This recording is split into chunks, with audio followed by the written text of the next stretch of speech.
All baseball fans, the annual Major League All-Star Game is unsurpassed for color and excitement. For Canadian fans, tonight's game is also an occasion of special pride, for this is the first time that the All-Star Game has been played outside the United States.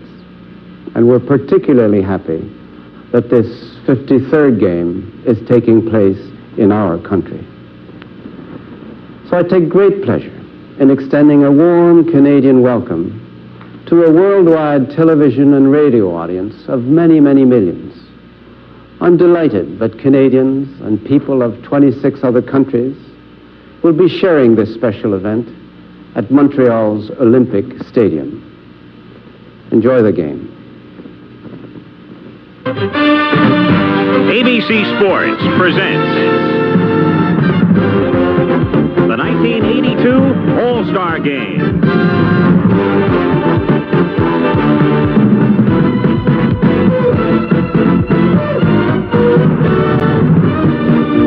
You'll see the best and the brightest as the American League takes on the National League at Olympic Stadium in Montreal. On this date in All-Star history, 39 years ago today, Shibe Park was the scene of the first All-Star game to be played at night. Bobby Doerr's homer won it for the American League. 22 years ago today, Willie Mays returned to New York for the first time since the Giants moved west and homered off Whitey Ford. And 11 years ago today, Reggie Jackson hit a towering drive into the Tiger Stadium lights in the last game won by the American League. Beautiful Canadian sunset as you look down from the Goodyear blimp hovering high above Olympic Park, the centerpiece of which is Olympic Stadium, and as we look inside, packed to the gills. More than 59,000 to look on tonight. As for the first time ever, the All-Star Game is played outside the United States. Hello again, everyone. I'm Al Michaels, and welcome to what should be a very special evening as the All-Star Game comes to Canada. They've waited for it a long time, and what Abner Doubleday hath wrought. He invented the game in the 1800s in the United States. Now it's international in flavor. It's played in more than 77 countries. It's played by more than 300 million people. And it is the national pastime of more than 20 countries. And what a marvelous sight, one of the world's most sophisticated cosmopolitan cities, Montreal, built around a mountain, Mount Royal, the city deriving its name from Mount Royal. And let's pay a quick visit to Montreal. Montreal is full of life, full of spirit, while simultaneously maintaining its ties to the past. Of the nearly 3 million people in the metropolitan area, about two-thirds are of French ancestry and speak the language. It's a bilingual city, and you don't have to let your imagination run wild to pretend you're in Paris or Lyon or Strasbourg when you wander the streets of the old section of Montreal. While rich in tradition, Montreal is also very much in tune with the present. The metro is clean, quick, efficient, and the modern-day architecture appropriately symbolizes this country's financial and commercial center. When it comes to sports, another symbol of the city has been the Montreal Canadiens. The names through the years have been legendary: Richard, Beliveau, and Geoffrion, Plante, and Dryden. And it got to the point where the Stanley Cup nearly established permanent residency here. In the summer of 1976, the new outdoor stadium was the focus of world attention for 2 weeks when the Olympic Games were held in Montreal. The Queen of England was here for the start. I declare open the Olympic Games of 1976, celebrating the 21st Olympiad of the modern era. Those were the Olympics of Nadia Comaneci and the American boxers, and of course Bruce Jenner, who celebrated his victory in this stadium in the decathlon in a way remembered by everyone. Baseball, too, has been an integral part of the Montreal sports scene, and this present-day park was the site of the old Delormier Stadium, home of the International League's Montreal Royals. In the 40s, they were a Brooklyn Dodger farm club, and in 46, when Branch Rickey signed Jackie Robinson, organized baseball's race barrier was finally broken. Robinson starred here that season, went on to Brooklyn the next. The city went into the major leagues in 1969, and Jarry Park, a toy-sized stadium, served as the home of the expansion Expos for 8 seasons. The Expos moved into Olympic Stadium in '77 and have had a good deal of success here. But last October, a dramatic ninth-inning homer by the Dodgers' Rick Monday kept Montreal out of the World Series for the first time ever. Disappointment that day, but exhilaration, anticipation, and excitement tonight for the All-Star Game in Montreal. Another part of Montreal tradition is a very special lady, Rachel Robinson, Jackie's widow. She's here with us tonight with Howard Cosell. Howard?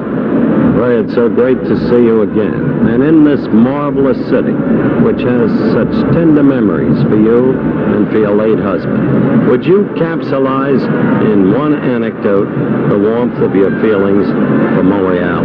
Yes, Howard. I will say that when we arrived in Montreal, and I, as a 23-year-old young woman, had to go look for an apartment, and approached a neighbor on DeGaspie Street, and she opened the door, and she welcomed me, greeted me warmly, told me to come in, granted me the apartment, without any hint of discrimination. It was my first encounter with an atmosphere where there was no discrimination, where we were totally supported warmly, and the love that we took from Montreal really sustained us in the more difficult days when we didn't have that kind of support. And so coming home to Montreal, to me, is coming back to really the birthplace of my belief in brotherhood. I really believe it can happen. Thank you so much. You've told it all. We're proud to have you here, and that's why so proud we all are to be back at the home of the 76 Olympics. Enjoy the game. I'll be back with a look at the method of selection of all-star teams. Matter of annual controversy in connection with the All-Star Game. Are the right people really selected? And of course, this year, the focus of the controversy, substitute Yankee Bucky Dent until the very final days of the balloting, leading the brilliant Robin Yount of Milwaukee. To get a variety of opinions from the players on how the team should be selected, I went to some of them, beginning with Yount, asking him if an injustice was being done. Well, I wasn't sure if it was injustice or not, because to tell you the truth, I don't know really who the game's for. If it's for the fans, then maybe they should be the ones to pick the team. But if it's for the players and the media, then you got to have a different way of picking a team. If you had your druthers, how would you have the All-Star team selected? Well, obviously, I have to say the fan balloting is outstanding because I was a top vote getter, but at the same token, I would like to see it stay with the fans, but also include the players as well as the coaches and managers, and I think in that regard, it would be a fair all the way around. I don't think there's really a way you're going to stay away from controversy, because I remember we used to do it with the players voting, but what happened in that situation is they do it like the second week of June, and the game would be played like the first or second week of July, and at that time of the season, there's a lot of players who have 180 to 200 at-bats, and if they go sour for a week and a half, they could drop 34 or 40 points in their batting average. So the game's for the fans, and I think in most cases the fans got the right starting lineups, and that's why you have the substitutes. And me, for instance, if I was voting, I'd have voted for Al Oliver this year because he's having a great year. You want to see the best players in the ball game. It's just very unfortunate. Billy Martin made a statement the other day. Everybody that deserves to play in the All-Star game just cannot go.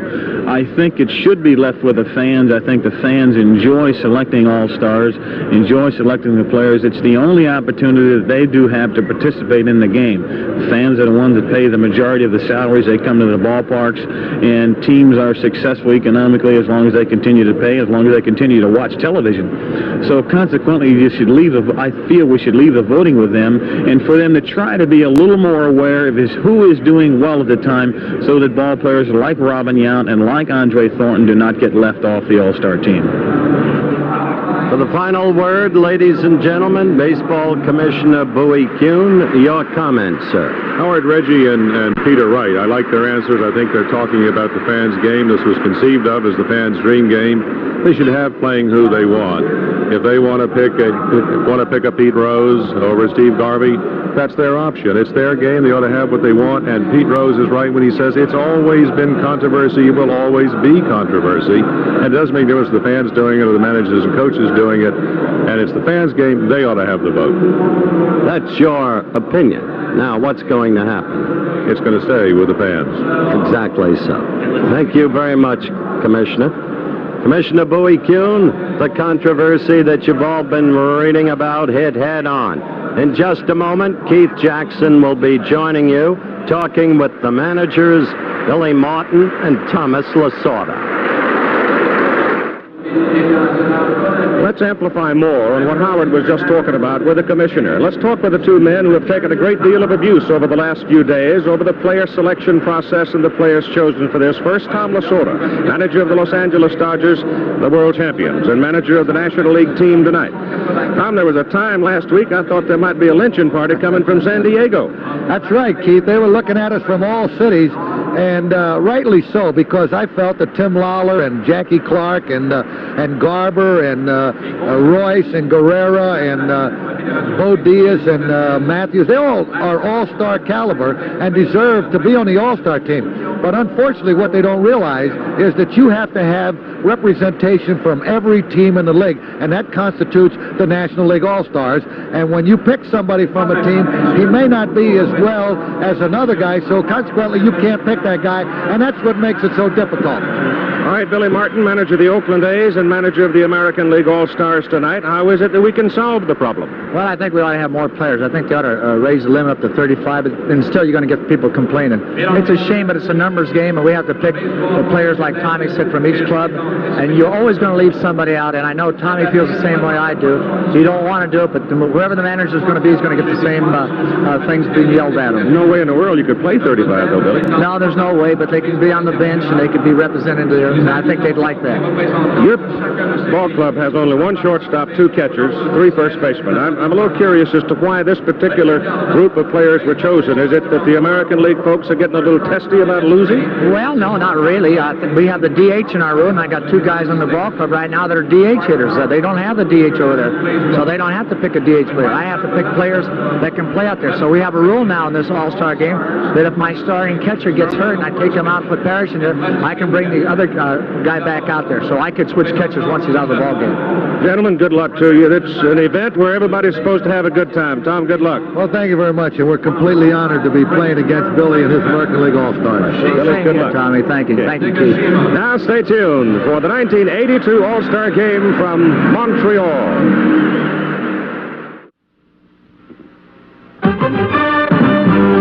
ABC Sports presents the 1982 All-Star Game.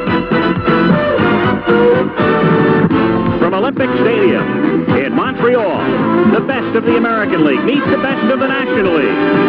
And the 1982 All-Star Game is brought to you by the Miller Brewing Company, brewers of Miller High Life. If you've got the time, we've got the beer. By Gillette Acura Razor, it pivots to continually adjust and hug every curve and contour of your face for a close, comfortable shave. And by Chevrolet, and your local Chevy dealers from coast to coast.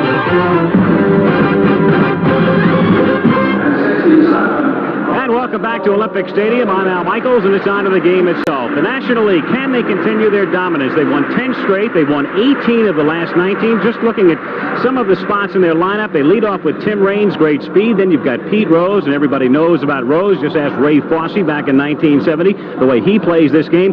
Hitting fourth, Mike Schmidt, who hit a home run to win last year's All-Star game. Then you've got the hot Gary Carter of the hometown Expos batting fifth, hit 2 home runs, and was the MVP in the All-Star game in Cleveland last year. So most people expect another National League victory. Will tonight be the American League's night? Maybe so. Let's find out what Howard Cosell has to think. Well, maybe so, Al, but let's face it, they begin with a handicap, no designated hitter rule during the All-Star game. But the people you'll be watching, a figure of controversy today, the great catcher, the vote leader for the American League, Carlton Fisk, headlines about him in the New York newspapers today. And, of course, Buddy Bell at third base. And the irrepressible Reggie Jackson with a lot to prove to certain people. You'll be hearing from him later in the show. But on top of it all, Reggie Jackson, the man who hit the home run the last time the American League won this game, and that was as long ago as 1971. It's attitude that will count with the American League, and they believe now that attitude is right. In the meantime, one of the memorable all-stars of yesteryear to discuss the respective pitching staffs, Don Drysdale. Thank you very much, Howard. Of course, there have been eyebrows raised as far as the pitchers are concerned. There are 9 sitting at home tonight who have 10 or more victories on the year. There are 7 in the American League and 2 in the National League. But still, a very representative squad as far as the pitchers are concerned on both the American League and the National League teams here tonight. The starting pitcher for the National League will be a young right-hander, Steve Rogers, a record of 10-4, and he will be the first Montreal Expo ever to start in an All-Star game. He's been in a couple of others. And for the American League, it will be the fine right-hander for the Boston Red Sox, Dennis Eckersley. Eckersley with a record of 9 wins and 7 losses. There you see Dennis Eckersley getting ready to take his warm-up tosses. Right now, let's go to the public address announcer here at Olympic Stadium, Richard Morancy, and let's meet the players. Mesdames et messieurs, il est temps pour nous de vous présenter les joueurs de la partie d'étoiles 1982. Ladies and gentlemen, it's time for you to meet the All-Stars from the American and National Leagues. Tout d'abord, les réservistes de la Ligue américaine. First, the non-starters of the American League. Le receveur, the catcher des Tigers de Detroit from Detroit Tigers, Lance Parrish.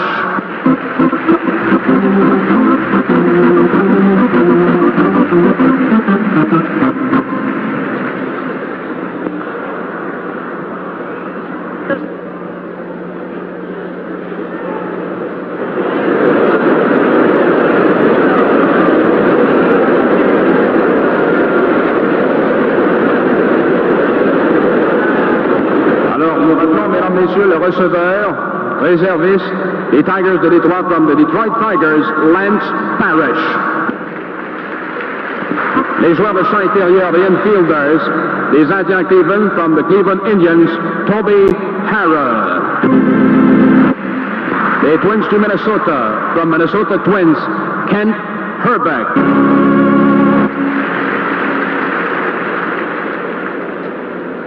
The Royals to Kansas City. From the Kansas City Royals, Frank White.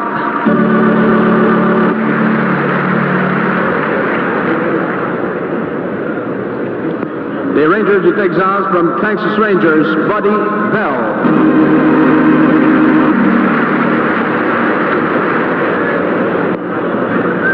Les Indians Cleveland. From the Cleveland Indians, Andre Thornton.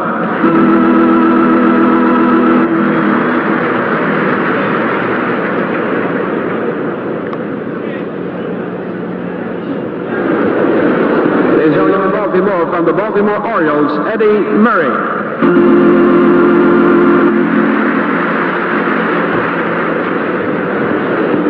Les voltigeurs des outfielders des Royals de Kansas City from Kansas City Royals, Willie Wilson.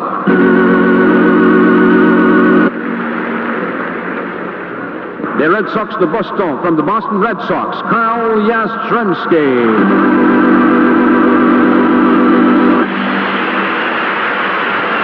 As is customary in Montreal, the PA announcements being made in both French and English, and it doesn't matter what language it is, Yastrzemski is going to get that kind of a hand.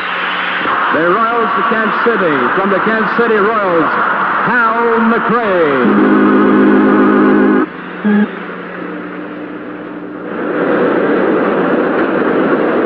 The Brewers of Milwaukee. From the Milwaukee Brewers, Ben Ogilvie.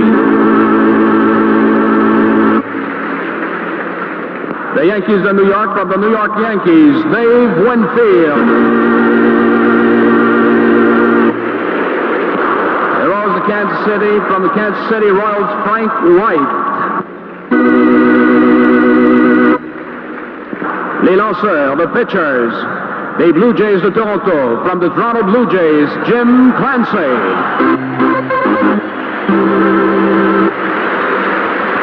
The Mariners of Seattle, from the Seattle Mariners, Floyd Bannister. The Red Sox de Boston, from the Boston Red Sox, Mark Clear. The Royals of Kansas City, from Kansas City Royals, Dan Quisenberry. The Brewers de Milwaukee, from the Milwaukee Brewers, Rollie Fingers. The Yankees of New York, from the New York Yankees, Ron Guidry. The Yankees of New York, from the New York Yankees, Rich Gossage. Les instructeurs, the coaches, the Royals of Kansas City, from the Kansas City Royals, Dick Hauser. The Tigers de Detroit, from the Detroit Tigers, Sparky Anderson. The Azaz d'Oakland, from the Oakland A's, Art Fowler. The Azaz d'Oakland, from Oakland A's, Jackie Moore. Et dans la toute pratique des Orioles de Baltimore, from the Baltimore Orioles in the bullpen, number 44, Elrod Hendricks. Les soigneurs, the trainers, the Tigers de Detroit, from Detroit Tigers, Bill Benn. The Royals of Kansas City, from the Kansas City Royals, Mickey Cub.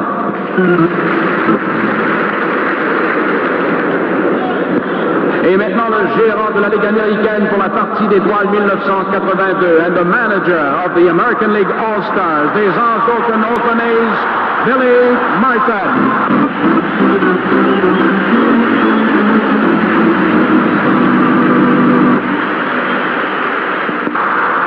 Voici maintenant, mesdames, messieurs, le rôle des frappeurs pour la Ligue américaine. And now, the starting lineup for the American League. Le premier frappeur, le voltigeur de gauche des Azaz d'Oakland, le numéro 35. Leading off and playing left field from the Oakland A's, number 35, Ricky Henderson.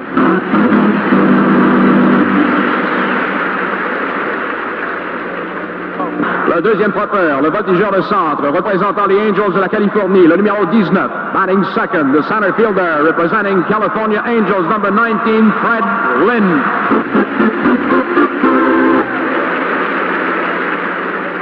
Le troisième frappeur, le troisième but des Royals de Kansas City, le numéro 5, batting third and playing third base for the Kansas City Royals, number 5, George Brett.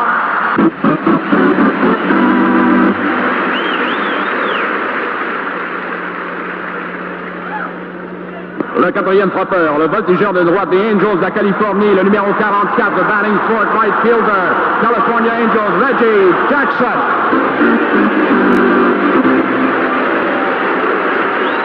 Le cinquième frappeur, le premier but, représentant les Brewers de Milwaukee, le numéro 15, batting fifth and playing first base, representing Milwaukee Brewers, number 15, Cecil Cooper.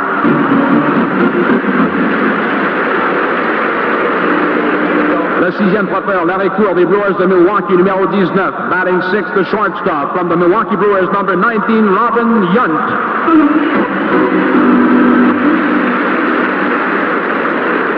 Le septième frappeur, le deuxième but des Angels de la Californie, le numéro 4, batting 7 and playing second base, representing California Angels, number 4, Bobby Grich.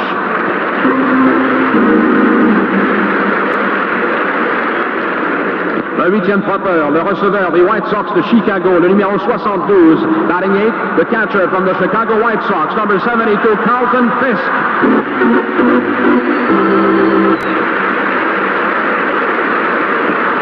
Et le lanceur de la Ligue américaine se réchauffant dans l'enclos de pratique, le numéro 43, représentant les Red Sox de Boston, and pitching for the American League, warming up in the left field bullpen, representing Boston Red Sox, number 43, Dennis Eckersley.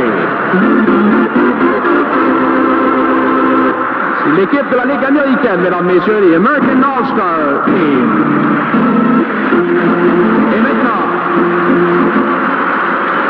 voici les réservistes de la Ligue nationale de baseball, the non-starters of the National Baseball League All-Stars.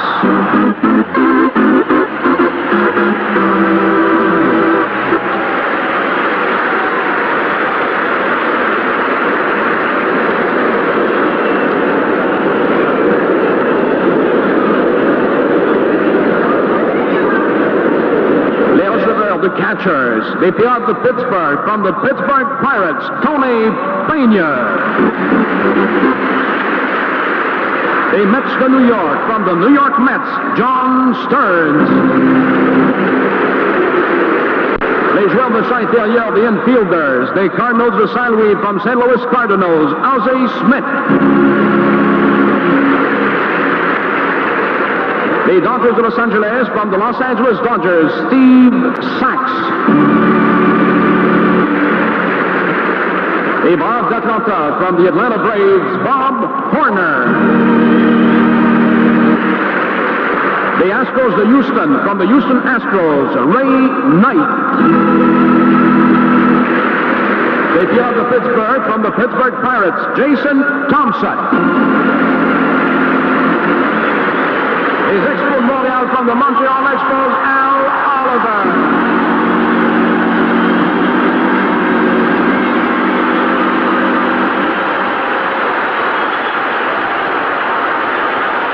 Les voltigeurs, the outfielders, the Cubs of Chicago. From the Chicago Cubs, Leon Durham. The Dodgers of Los Angeles, from the Los Angeles Dodgers, Dusty Baker. The Padres de San Diego, from the San Diego Padres, Rupert Jones. The Cardinals of St. Louis, from the St. Louis Cardinals, Lonnie Smith. Les lanceurs, the pitchers, the Phillies de Philadelphie, from the Philadelphia Phillies, Steve Carlton.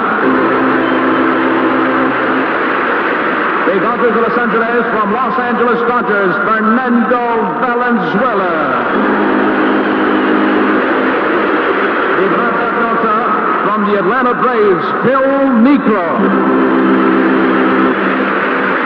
The Reds de Cincinnati, from the Cincinnati Reds, Mario Soto. The Giants de San Francisco, from the San Francisco Giants, Greg Minton. The Reds de Cincinnati, from the Cincinnati Reds, Tom Hume. The Dodgers de Los Angeles, from the Los Angeles Dodgers, Steve Howe. Les instructeurs, the coaches, the Reds de Cincinnati, from the Cincinnati Reds, John McNamara.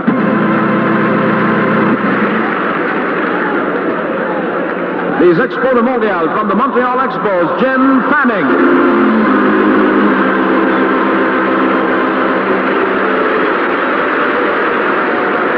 Les Pirates of Pittsburgh, from the Pittsburgh Pirates, Chuck Tanner. The Reds de Cincinnati, from the Cincinnati Reds, Joe Amalfitano. Et les Dodgers de Los Angeles, dans l'enclos pratique, in the bullpen, from the Los Angeles Dodgers, Mark Cressy. Les soigneurs, the trainers, the Cardinals de St. Louis, from St. Louis Cardinals, Gene Geiselman. Les Expos de Montréal, from the Montreal Expos, Ron McLean. Et maintenant, mesdames, messieurs, le gérant pour la Ligue nationale pour la partie d'étoiles 1982 and the manager of the National League All-Stars, des champions de la Série mondiale, les Dodgers de Los Angeles, from the Los Angeles Dodgers, Tommy Lasorda.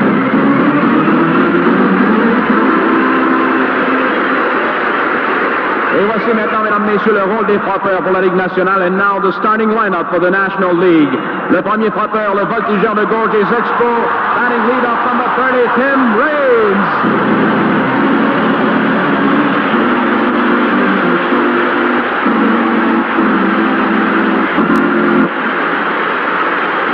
Le deuxième frappeur, le premier but des Phillies de Philadelphie. Le numéro 14, batting second, first baseman, representing Philadelphia Phillies, number 14, Pete Rose.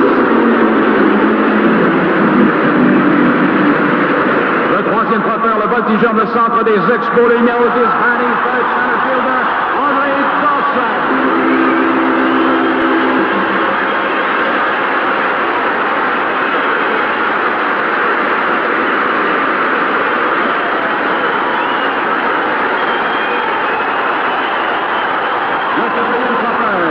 Le troisième but, représentant les Phillies de Philadelphie, le numéro 20, batting fourth, the third baseman, representing the Phillies, number 20, Mike Schmidt.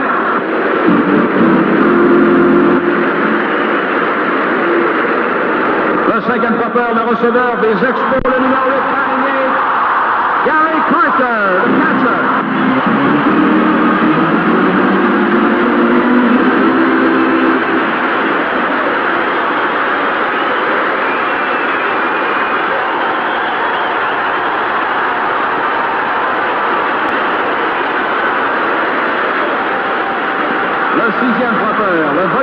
droite représentant les Braves d'Atlanta. Le numéro 3, batting sixth, the right fielder representing the Atlanta Braves, number 3, Dale Murphy.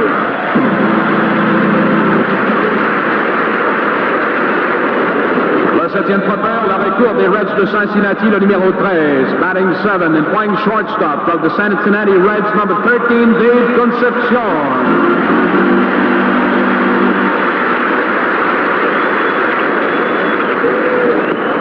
Le huitième frappeur, le deuxième but représentant les Phillies, le numéro 9, batting 8, second baseman, representing the Philadelphia Phillies, number 9, Manny Trio.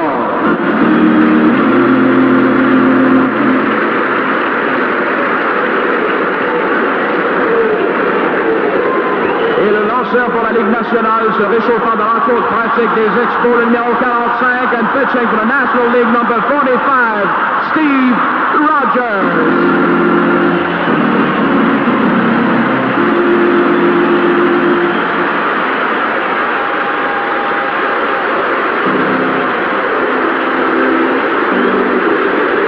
Voici l'équipe de la Ligue nationale, mesdames et messieurs, the National All-Stars. Mesdames et messieurs, les Expos de Montréal sont fiers de vous présenter les capitaines honoraires pour la partie d'étoiles 1982. Ladies and gentlemen, the Montreal Expos are honored to present the honorary captains for the 1982 All-Star Game. Le capitaine honoraire de la Ligue américaine a participé à 15 matchs d'étoiles et 14 séries mondiales dans ses 19 saisons avec les Yankees de New York. Élu 3 fois le joueur par excellence, il est maintenant membre du temple de la renommée du baseball. The American League honorary captain has played in 15 All-Star games and 14 World Series in 19 seasons with the New York Yankees, a 3-time most valuable player and a member of Baseball Hall of Fame. Mesdames, Messieurs, ladies and gentlemen, Yogi Berra. One of the most remarkable figures in the history of baseball. The memories so filled with his accomplishments. Memories totally filled with his accomplishments. Remember the 7th game, 1956 World Series, Ebbets Field, bases loaded. Don Newcomb, the pitcher, grand slammer, on a day when Johnny Cucks 3-hitted the Dodgers, shut them out. Yes, just one of the many memories. Et maintenant, le capitaine honoraire de la Ligue nationale, and now the honorary captain for the National League. Durant ses 17 saisons comme voltigeur de la Ligue nationale, il a frappé 407 coups de circuit, a participé à 7 parties d'étoiles et 6 séries mondiales, et maintenant commentateur des parties des Expos.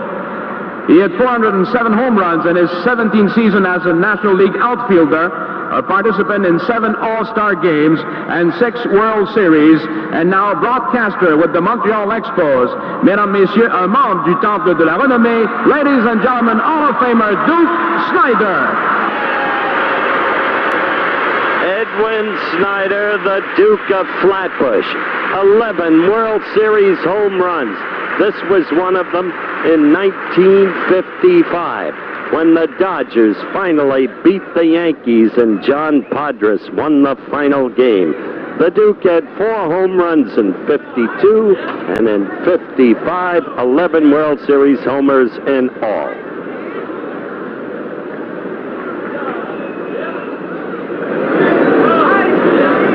Mesdames et messieurs, pour l'interprétation des hymnes nationaux des États-Unis du Canada, nous avons l'honneur d'avoir parmi nous ce soir le célèbre baryton international attaché au Metropolitan Opera de New York et natif de Montréal.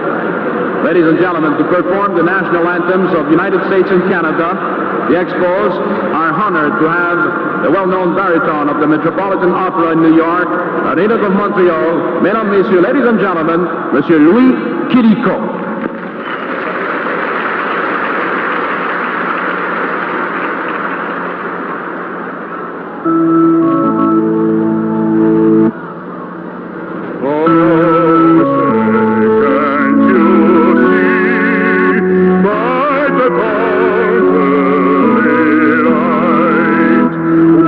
So proudly we hail at the twilight's light.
pregame pageantry and festivities preparatory to the 1982 All-Star Game, right back from Olympic Stadium in Montreal.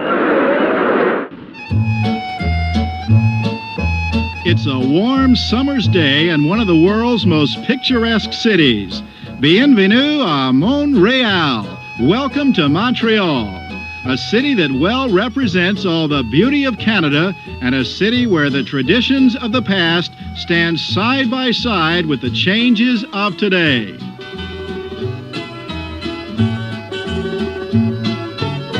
Montreal is no stranger to history and no stranger to the world of sports. And today, both will be joined once again as the game of baseball takes another step into the future. It's an international celebration, the 1982 All-Star Game at Olympic Stadium in Montreal.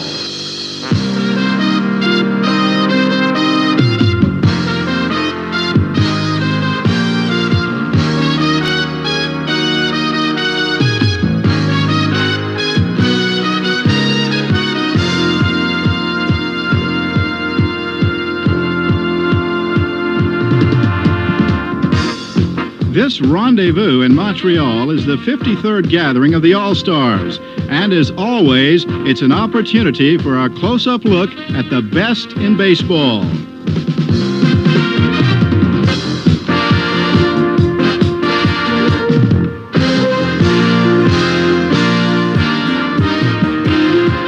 A talented National League squad is looking to extend its 10-game victory streak, while an equally impressive American League team hopes to snap that string, all amidst the swirl of pregame pageantry.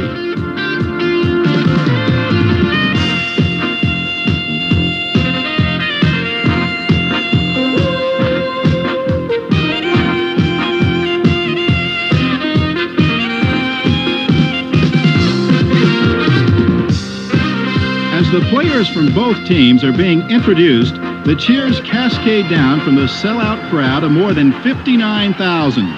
But the loudest shouts are saved for the 5 favorites from the hometown Montreal Expos, one of whom is Gary Carter.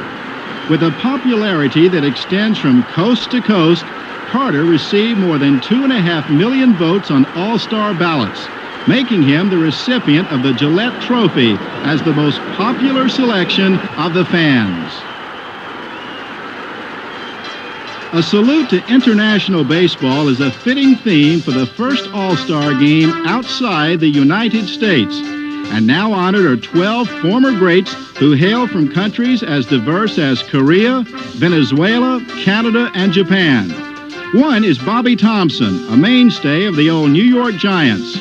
Born in Glasgow, Scotland, Thompson will never be forgotten for his pennant-winning home run against the Dodgers in 1951. For the Scottish-born Thompson, it was truly a shot heard round the world. Along with Thompson, another member of baseball's international fraternity is Minnie Minoso, born on the island of Cuba.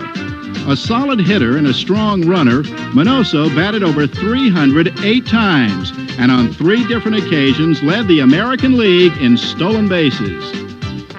Highly popular with fans everywhere, Minoso spent the better part of his career with the Chicago White Sox. And as a member of the White Sox, Minnie played in 7 All-Star games, compiling a sterling 400 batting average while always looking good in the field.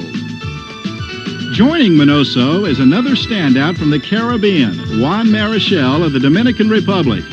Marichal raced to the big leagues with the San Francisco Giants, thanks to a brilliant array of pitches that often put hitters in a daze. Eye-kicking his way to 8 All-Star appearances, the Dominican dandy was a 20-game winner 6 different times. With memories in many a language, the 12 international heroes are joined by the game's honorary captains.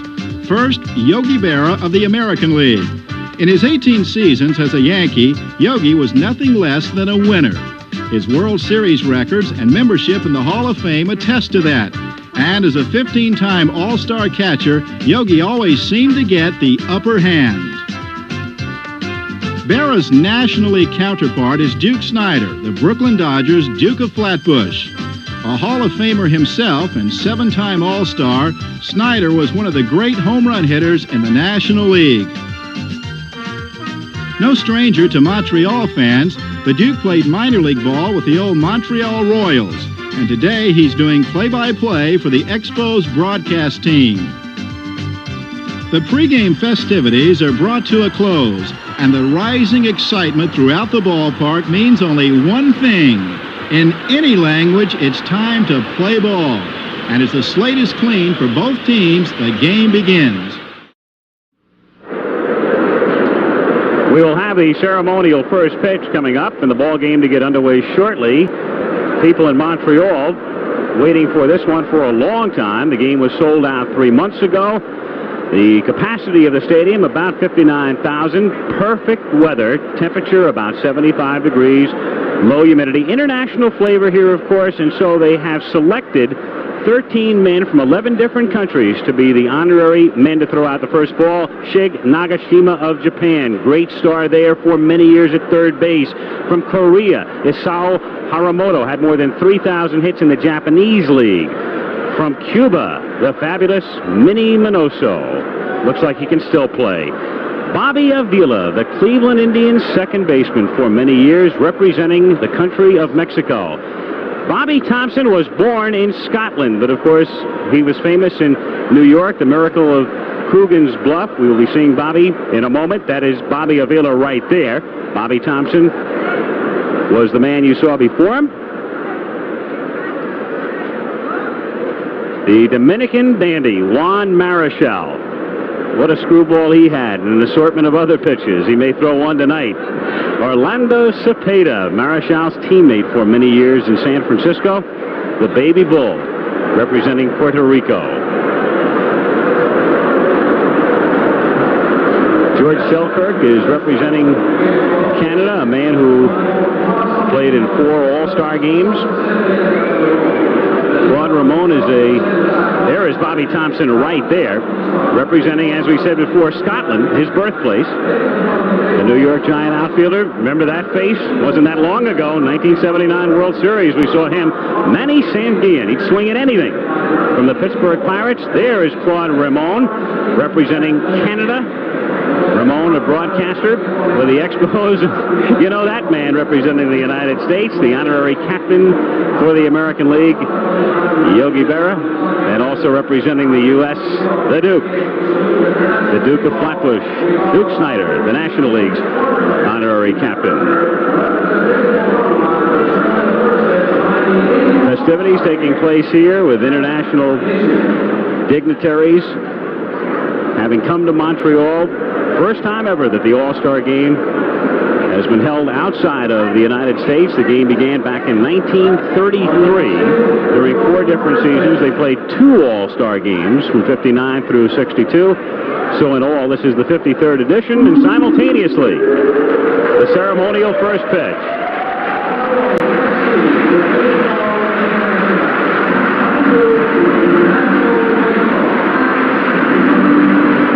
A great collection, obviously, of the contemporary stars occupying both dugouts and some stars from the past, from several of the countries around the world.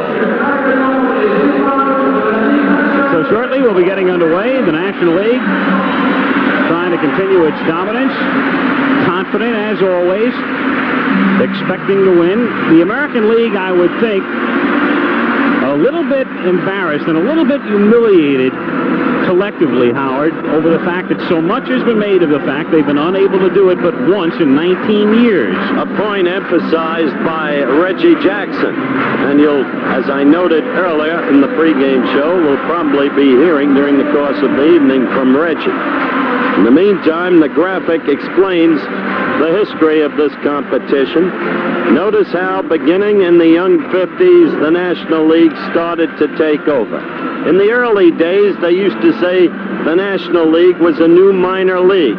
But oh, how it's changed and how complete the domination of the senior circuit has become. The defense, Al. Defensively, you've got Pete Rose, who has started at 5 different positions in his career in the All-Star game. Left and right, first, second, and third. Second start for him at first base. His teammate from Philadelphia. The Phillies comprising 3/4 of the infield, Manny Trillo, who's from Venezuela. And his countryman, the only non-Phil in the National League infield from the Cincinnati Reds, Davey Concepcion. No stranger to All-Star games. Around at third, the man with the home run in Cleveland last year to give the National League another victory, Mike Schmidt.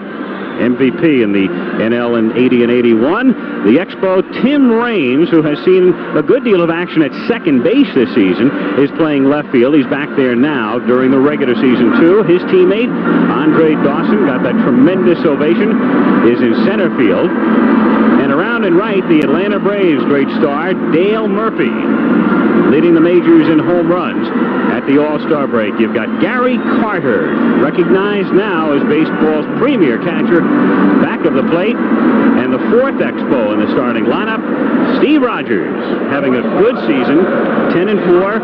As you can see, he has very good control. It's been that way throughout his career, only 36 walks and 143 innings plus. So Rogers gets his first All-Star game start, and he'll get underway by facing Ricky Henderson of the Oakland A's, and Fred Lynn of the California Angels, and George Brett of the Kansas City Royals.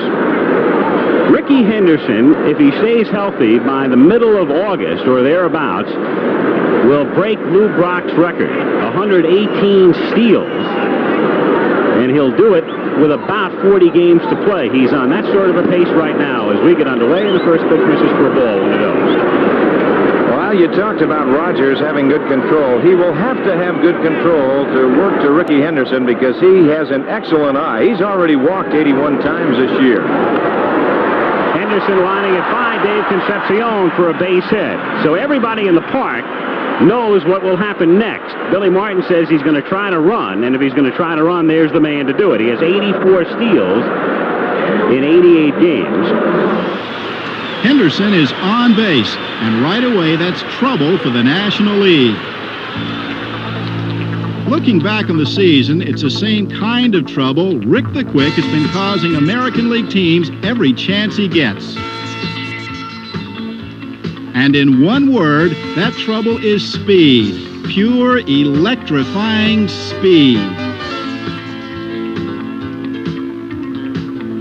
With spine-tingling speed, Henderson has been burning away the pages of the record book, and he's right on track to smashing Lou Brock's single-season mark of 118 steals as he becomes baseball's new stolen base king.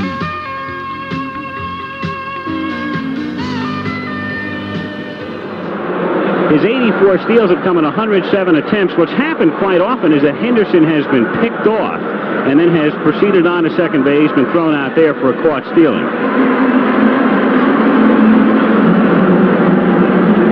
So Henderson at first with nobody out, first inning. Fred Lynn, who's been hitting 6th or 7th for the most part for the Angels this season, batting in the second spot tonight. Let him go! Come on! Rogers comes to the plate, and Lynn with a full rip and a miss. Freddie's been hot. He's hit 6 home runs in his last 13 games. Pierre Trudeau, Prime Minister of Canada, who welcomed us tonight. Spent some time with him at lunch today, just prior to the commissioner's luncheon. Recounted old times, the 76 Olympics.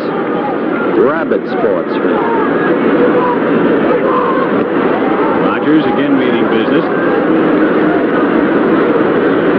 Rogers is a type of pitcher. He's really not necessarily a sinker ball pitcher. He's a pressure type pitcher as far as finger pressure is concerned with his fastball. He'll make it sail or slide. He doesn't go, and Lynn hits it high in the air to right center field. Dawson takes command, makes the catch for the out. So Henderson not on the move yet. Lynn is gone, one away, and up comes George Brett. Well, one of the reasons, although Billy Martin doesn't necessarily go by this theory when he has Ricky Henderson at first base, you've got the left-hand hitters up there, and you'd like to try and keep that hole for him to hit through on the right side if you possibly can. You got Henderson, the right-hander, followed by Lynn, Brett, and Jackson, and then Cooper. So you've got 4 coming behind him. Freddie Lynn has been hot. George Brett has not. Brett, who was up well over 300, is down now at, I say down, at 301. He's hit only 195, however, during the month of July. Yeah, he's thinking about you. Henderson at first. There's his mom, Bobby Henderson. Her son playing in his second All-Star game. He was a member of the team, not a starter, though, in 1980. And there he goes. He gets a good jump, but Brett fouls it away. So he would have had it easily, but George was swinging, and the count is 0-1. Henderson, if he continues his pace, he would wind up with 155 steals in 162 games. You know, I think you mentioned the key right there, if he stays healthy. And that doesn't mean where he's going to get hurt and be out of the lineup. But I can remember when Maury Wills stole the 104 bases.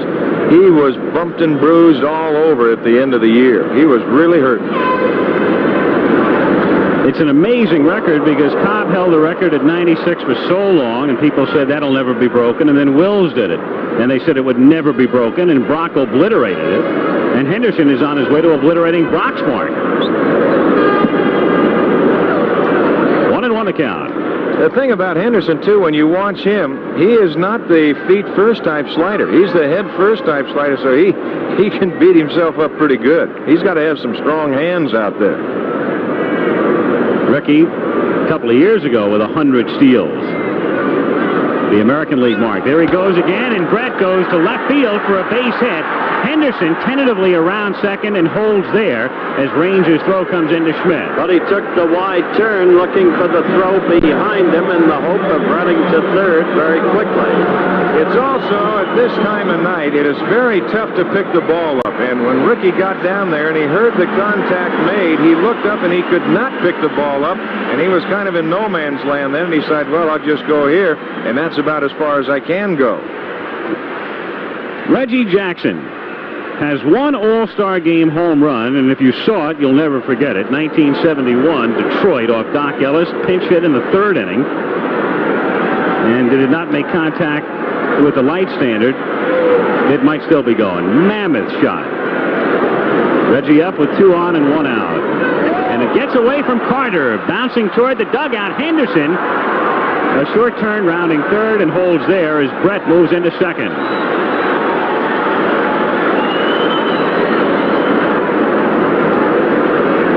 Take one more peek at it. Here's the pitch down in the dirt, the breaking pitch, and Carter has it, hits the side almost of the plate over there, and then kicks over on the third base side.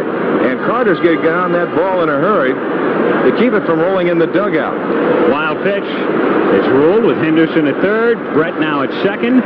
The infield plays back. The count 1 ball and no strikes on Reggie Jackson. Reggie going the other way and looping it foul. That's one of the big things that Reggie's been doing lately. He will go the other way with you. He got out there at California, and I think Reggie would be the first one to tell you he was trying to do things that even Reggie Jackson can't do. All of a sudden, after a little slow start, he got his feet on the ground. He started just making good, solid contact, and he's got power to hit it out of any part of the ballpark. Jackson, after the 2-1 pitch, goes a long way the other way, curling into the corner and going foul. And just barely. Well, right there, it gives you a little idea of the power that Reggie does have. It's 335 down both lines here. Check that, 325. It's 375 to the power alley and 404 feet to straightaway center field. Reggie Jackson, now 36 years old. Oldest starter for the American League. The youngest, Henderson, is the runner at third, and Brett is at second. And Jackson takes just inside. Crowd moaning. 3-2. You've got a man behind there, I think, is one of the finest umpires in all of baseball. And Doug Harvey, that pitch right there, and Harvey looking right over the shoulder of Gary Carter. That's a close pitch. So 3-2 on Reggie with Cooper waiting on deck, fouled away again. Remember the toughest call of Doug Harvey's life? The meeting with National League President Chub Feeney. That's right, down in the Houston. playoffs in Houston against Philadelphia. That best sustained dramatic season maybe in the history of baseball. 1 ball, 2 strikes. McBride at second. At first is Trio. Howe now with a 2-strike count has moved back. Cabell has moved back. Back to him. He short hops and he forgets where the buttons are. Oh, I don't know whether he caught it or not. If he short hopped it, and now we're going to have an argument. Just a moment. Did he short hop it or did he catch it? If they go back to second base, they got a triple play, depending on if he caught the ball. Now this is something. Doug Harvey and Ed Vargo, 2 of the senior umpires in the National League, having the discussion. Harvey was blocked out. He's out. It's a triple play. And the inning is over. Here comes Dallas Green. We have seen everything in this series. I do not believe it. Doug Harvey, which he had to do. He had to ask for help. He got it. It's a triple play. Let me tell you something. If there is nobody breathing in Philadelphia, if there is nobody alive after this turn of events, you can understand it. It's unbelievable. Look at Pete Rose. Now they're going to ask for more appeals, more opinions. The Phillies standing back, the 4 umpires doing the talking. Doug Harvey, Ed Vargo, Jerry Crawford, and Bob Engel. Here comes from the right field line, Bruce Froemming. From the left field line, Terry Tata. You will get all 6 of them in there. And now Pete Rose is asked to move back. Larry Bowa is asked to move back. They will try and restore order. Right now, moving over to the first base dugout, the commissioner of baseball, Bowie Kuhn, in the booth just to our right. There it is again. Go backwards. That's it. Now let's go forward. The webbing of the glove. The glove is that angle appears to be under the ball. They are talking on the first base side by the Houston dugout to the National League President Chub Feeney, the 2 senior umpires, Doug Harvey and Ed Vargo. Dallas Green will wait another decision. Bruce Froemming coming over. There's the conversation. What may be happening is a confession by the umpires that there is doubt among them. This is not an easy spot for Chub Feeney. No, it's not an easy spot. I would not want to be in that spot. Chub Feeney is saying that if that's what you said he did. No, I wonder. Oh, I don't know. The way that Chub was looking, I wonder what's going to happen. They're going to bring the Astros back onto the field, I believe, and they're just going to call the runner out at first base, if that's what they call. Well, apparently there was doubt.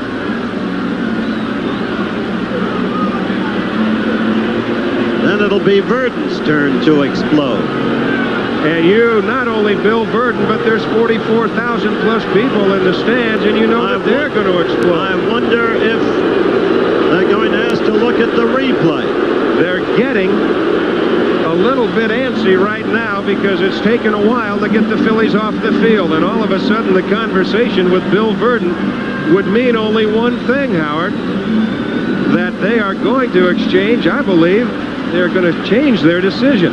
And now Bill Verdon's going to get a little hot. I'll guarantee you the quiet man will get a little hot.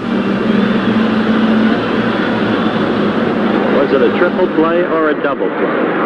They ended up the double play. 3-2 to Jackson, foul away again. Interesting note in regard to the umpires as you take a look at Reggie's mom, Clara, coming up to watch her son, who makes this an annual visit. The All-Star game for Reggie. The umpires, for the first time this year, chosen not on a rotation basis, as had been the case, but on merit this year. Jackson hitting it to center field and deep but playable for Dawson. That'll score Henderson easily. And Brett holds at second, so the American League is on top 1-0.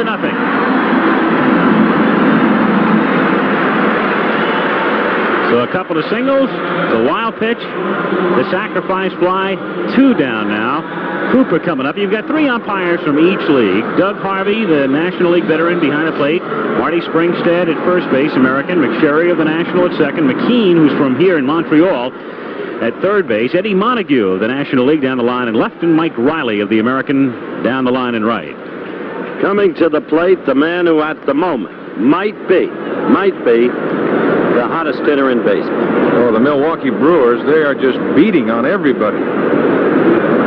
And still very much the best-kept secret in baseball, Cecil Cooper, who just does his job and does it very well year after year. Pulling it foul. In one of the remarkable trades of all time, the Brewers got Cecil Cooper basically in exchange for George Scott, who's now, remember George, the big, burly right-handed hitter who's now playing in Mexico. I'll never forget, Commissioner Bowie Kuhn was needling Bud Selig, the Brewers owner. He said, how much cash did you have to give? 0-1 on Cooper. Cooper, by the way, is getting the start because Rod Carew has tendinitis of the right hand. Carew would have been the American League starter at first base, but instead it's Cooper, and Andre Thornton of Cleveland was named to the team in Carew's stead. It's Luke down the line in left field. Foul. Well, when Cecil Cooper comes back, and you mention those two names, Rod Carew and Cecil Cooper, Cecil has had long conversations with Carew and talked to him about just the art of hitting. And you're going to see a little bit of Rod Carew in that stance of Cecil Cooper. Cooper with a new bat. Chops it by the mound. Going to be a tough play for Trio, and he does not get him. So Cooper, who has decent speed, is aboard at first as Brett moves along to third. Third hit in the inning for the American League, and up comes Coop's teammate, Robin Yount. Well, Cecil Cooper has much better than average speed, and when those left-handers come out of that box and they can smell a base hit, they just have a little more acceleration. A good play by Trio, but Cooper just flat beats it, that's all. So, Steve Rogers struggling in the first inning. This is the first time since 1960, when Whitey Ford did it, that a pitcher has started the All-Star game in his own home park. The year before that, in '59, it was Don Drysdale who started in Los Angeles. A game better forgotten from the Drysdale point of view. No matter. I would rather remember the first one in '59 and skip the second one. That's when they played too. But the last man to win in his own home park was Johnny Vandermeer in '38, the year he pitched the consecutive no-hitters. 1-1 the count. There's a graphic illustrating just that. Got to go back 22 years to Whitey Ford. Rogers, one of 4 Expos in the starting lineup tonight. 1-1 on Robin Yount, who takes inside. 2-1 the count. Robin Yount having a great season, not only defensively at shortstop, average-wise, hitting .327, but power. He's homered 15 times this season, including one into the upper deck in right field in Chicago last week. 2-2 the count. Ball 3. Well, I think he's definitely right in line for the most valuable player if he continues anything that he's doing right now. He is just having a super year, as you mentioned, and you could see, I can remember him when he came up at 19 years old, and it was just a matter of time when this young man was going to really put his name in baseball. Still only 26 and in his 9th season as he fouls it away. A lot of baseball people feel that this is the best all-around player in the game today. Michelle Yount, his wife, as you look at her. There's a man who thought about becoming a pro golfer about 5 or 6 years ago. 3-2 pitch, got him swinging. So the inning is over, but the American League gets on the board. What a shot. Looking down from the Goodyear blimp, Olympic Park, Olympic Stadium. The centerpiece, a run, 3 hits, leave 2 after a half. The American League won, and the National League coming up. Come on, Robin. Hit them both in. Come on. Looming large is Milwaukee's Robin Yount, waiting for a 3-2 pitch. The strikeout ends the inning, and the National League has dodged a bullet. Nevertheless, for the 3rd straight year, the American League has scored the first run. The American League defensively, Rod Carew would have been there, but he is not at the game, tendinitis. Cecil Cooper is the first baseman. Bobby Grich, several great seasons at Baltimore and now at California, is the second baseman. And we saw make the last out in the top of the inning of the Brewers. There's Robin Yount, and right next to him, Kansas City's premier third baseman, George Brett. Winning in the bowling again. Ricky Henderson, who got aboard, came in to score in the top of the inning of Oakland.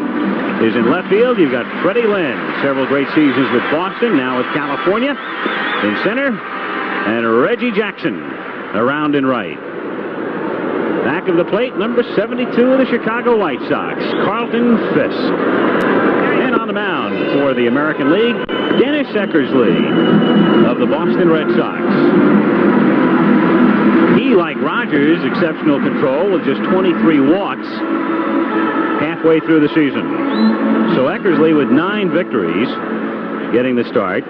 Interesting in the selection of pitchers for the American League that they would bypass 7 pitchers with 10 or more wins this season. Well, that's very true. And when you look at the last performance of each of the American League staff, of all their pitchers, they have a combination of a record of 0-6 and an earned run average of 10.8. But, of course, that was their last time out. This is a whole new ball game, an all-star game, and you know that adrenaline's flowing out there.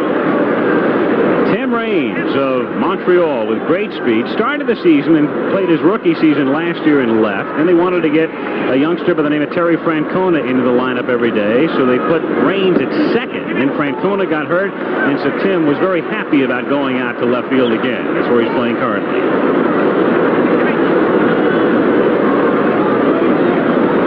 Brett to lay one down. Brett in shadow at third. 1-1 the count. Tommy Lasorda, he was a great minor league star here in Montreal. He was an obscure major league pitcher, but he was big stuff here.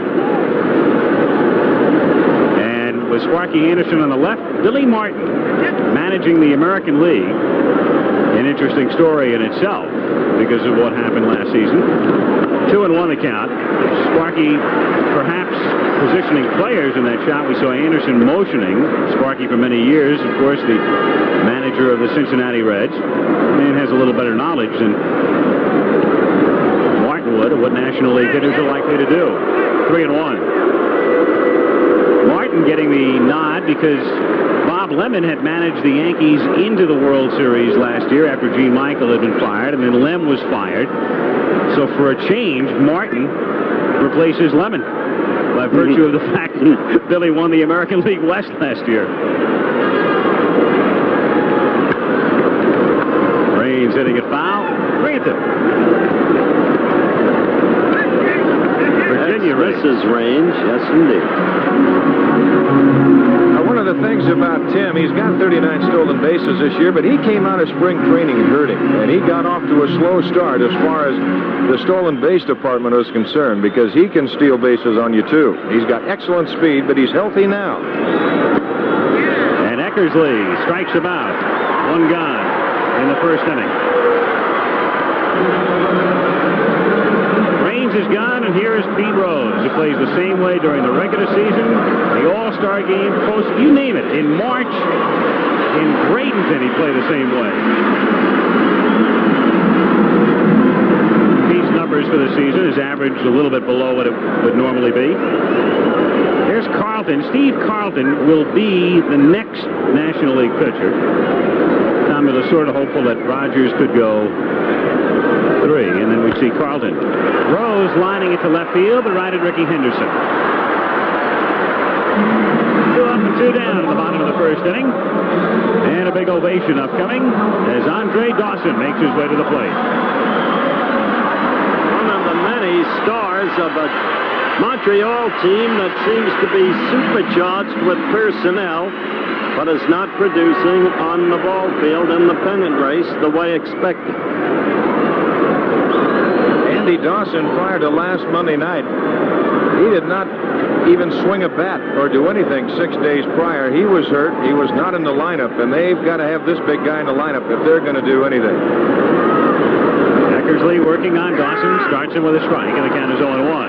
Eckersley, you see, he'll drop from the side. You really have to like Denny because he comes right at you. He does not fool around. He doesn't have a lot of finesse out there. He'll just bear down and come and get you a fastball and a good curveball. Pop to shallow right field. Here comes Reggie, and that's that. So a 1-2-3 inning for Eckersley. At the end of one, the American League leading the National League 1-0. Great all-star moments are something all ball players remember the rest of their lives. Hall of Famer Stan Musial remembers his winning home run in 1955. Back in 1955 at the All-Star game in Milwaukee, in the 12th inning, I was coming up to the plate, and I told Leo DeRocher I'm about ready to hit one for him, and he said, you owe me one, and sure enough, I got a high fastball, and I hit it out of the ballpark, and I kind of enjoyed that. Second inning. American League leading 1-0. Bottom of the order, Bobby Grich, Carlton Fisk, and Dennis Eckersley. 1-0 on Grich. Bobby at the age of 33, playing in his 6th All-Star game. 3rd time he started. Started at shortstop in the All-Star game back in '72 when he was with Baltimore. Carlton Fisk on deck. Controversy seems to follow him everywhere. More on that in a moment. White Sox, subject of a lot of print medium stuff. Steve not happy, perhaps, with the call on that pitch.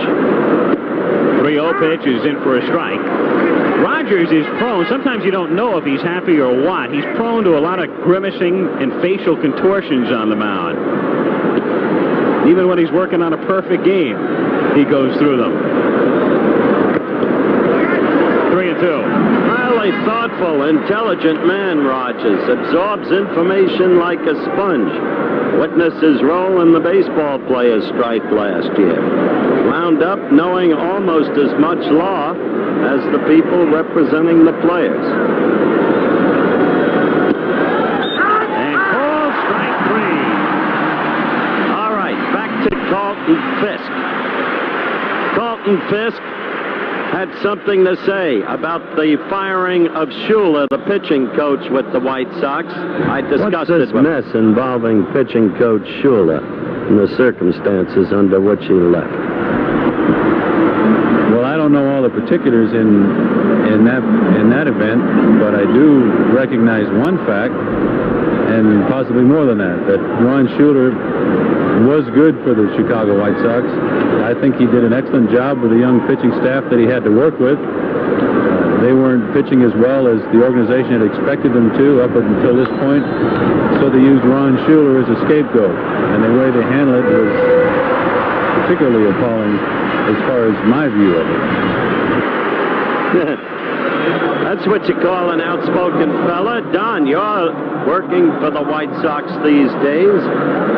You agree with his evaluation of his management? It was not handled in the best way. There's no question about that, and I think management is very sorry about the way the whole thing transpired. And by the way, just going along a little bit further on that, the White Sox today announced that they have hired Ken Silvestri, who is in their minor league system, and he will be their pitching coach right now through the rest of the year, and then I guess they will sit back and wait.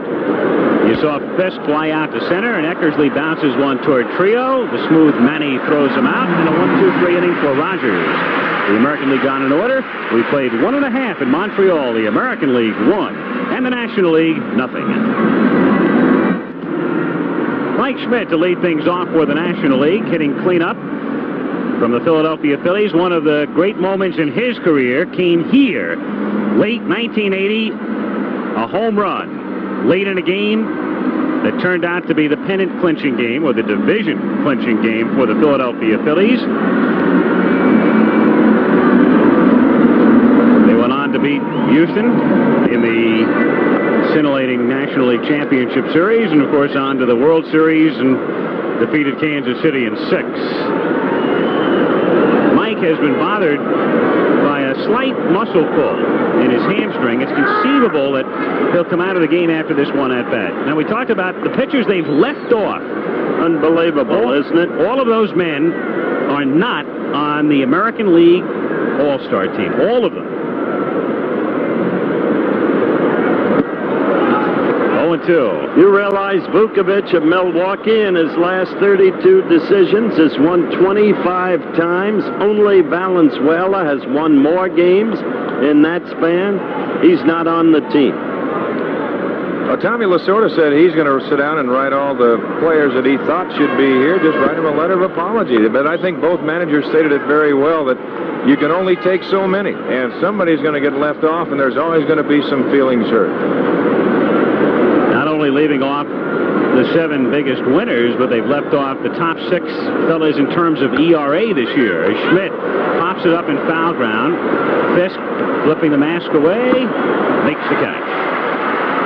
I love to watch Carlton Fisk play. I love to hear him explain. After he told me the management's behavior was appalling, I said, "You looking to move again? Maybe you want to go back to Boston." He said, "No, I've had enough moving, but I got to say what I think." His opposite number, Gary Carter, leading vote getter this season. For years, they used to talk about, well, someday Carter is going to be the premier catcher. He'll be better than Bench. That day is now. It's amazing. Johnny's at third. Well, that's true. You know, it's amazing that the 2 vote getters, the 2 leading vote getters, I've got in a moment, Bobby Grich throws him out, but the 2 leading vote getters were the 2 catchers. Fisk in the American League and Gary Carter overall. And here was Gary earlier, receiving the trophy, symbolizing the receiving of more votes than any other player, led in the balloting back of the plate all the way. Dale Murphy, fellow not too many people have heard about up until this season, but of course the Braves have changed that in a hurry, the way they are playing. Murphy having a great season. As you look at Yogi Berra, the honorary captain of the American League, Murphy leading the majors in home runs with 23. Well, I think Dale would be the first one to tell you that the positioning in the lineup as far as the Atlanta Braves are concerned has really helped him. He's hitting ahead of Warner, and of course he's getting a few more pitches to hit now than what he would in the past, more so than if he was, say, hitting behind him. 3-0 the count. And another thing there, you look at the National League home run leaders, Murphy on top, Kingman, Carter, Horner, Thompson, and Clark, and you can see Horner right there with 18, so that's a pretty good 1-2 punch they have down in Atlanta. But another big thing that helped him when they took the catcher's gear away from him. People forget that. Started back at the plate. Ball 4. So Murphy becomes the National League's first base runner. Dale at first base with 2 down in the second inning. The American League on top, 1-0. And Dave Concepcion coming up.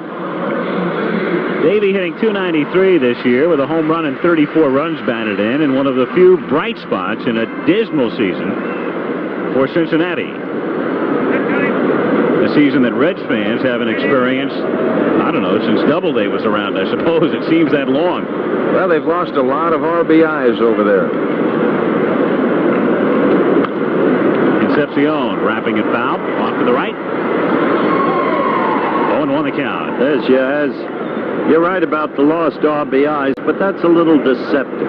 It was time for Cincinnati to rebuild, but they were counting on 2 of the elder statesmen, Seaver and Bench, and it's their failure to come through that's caused the dismal nature of their current record.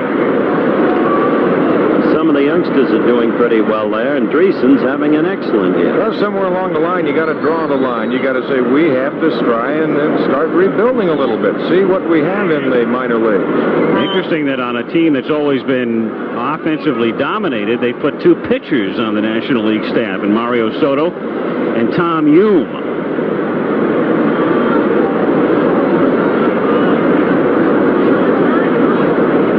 They pitch out, nothing happening. 1-1.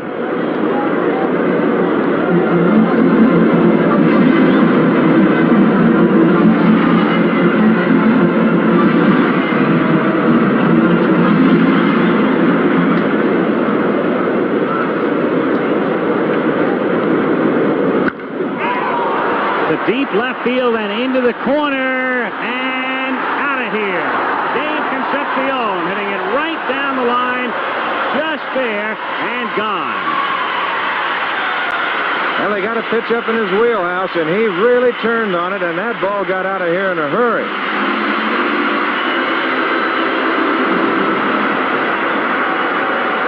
A man who always always had a marvelous glove as a rookie. They knew about his defense. They wondered about him offensively. Over the years, he's really come on. There you see the sinker from the middle of the plate in and up, and there's nothing that will go farther than high sinkers, and I can attest to that. So the National League assumes the lead, 2-1, 2 out, bases empty. Manny Trio of the Philadelphia Phillies taken outside, ball 1. Eckersley has been prone to giving up home runs this season. He's given up 15. Interestingly, Concepcion had only 1 regular season home run coming in tonight. 2-0 the count.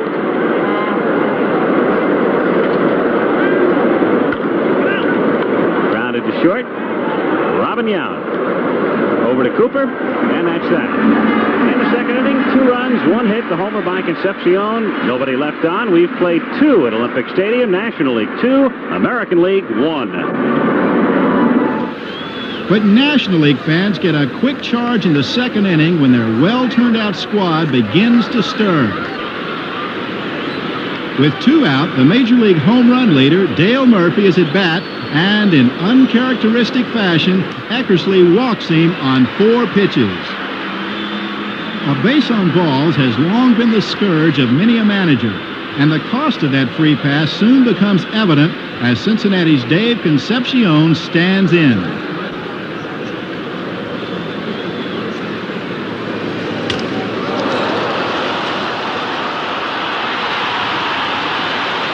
It's a home run, and for Dave Concepcion, that's something of a rarity. He had hit just 1 in nearly 3 months of play this year, so this homer, putting his team ahead 2-1, has to be a special thrill. And for the National League fans of Montreal, it's time for a little international celebration.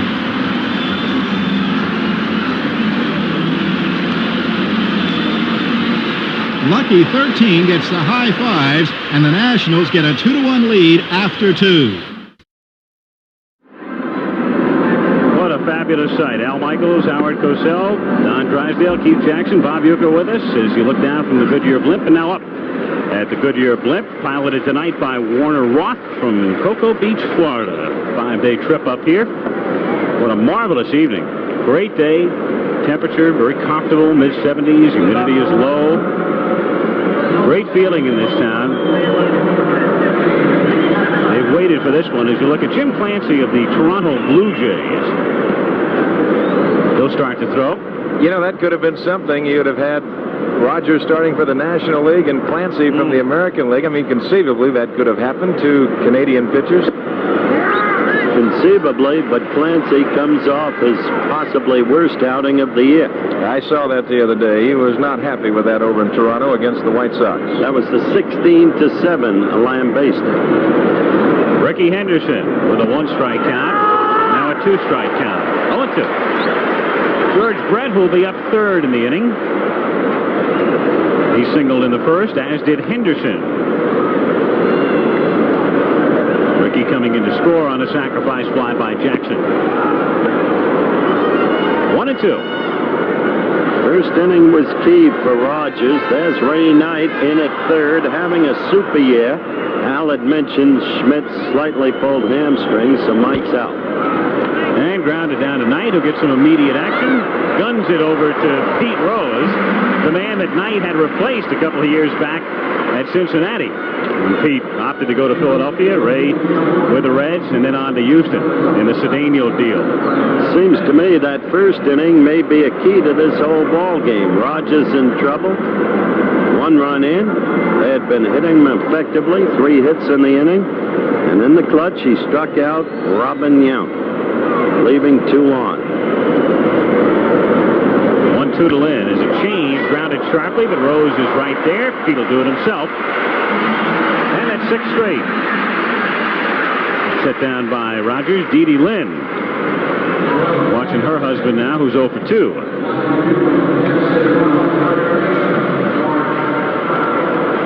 George Brett. Single to left field in the first inning.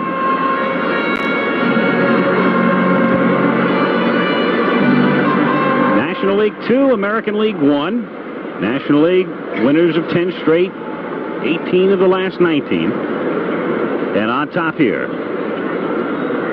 Just an incredible, mystifying statistic. You're talking about the 214 average of Brett? A lot of times, though, you get out there, Howard, and you run across those National League pitchers that go out there, and they don't make a lot of mistakes if they're right that particular night, and that can make it awfully tough. Looking in from right field, that Brett, who uses the whole field.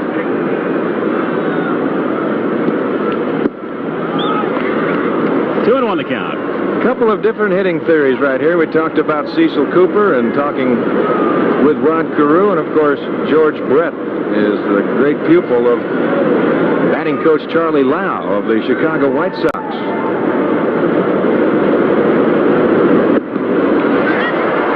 Two and two the count. Still, Georgie has had a cold bat, as you've said. There's Reg on deck.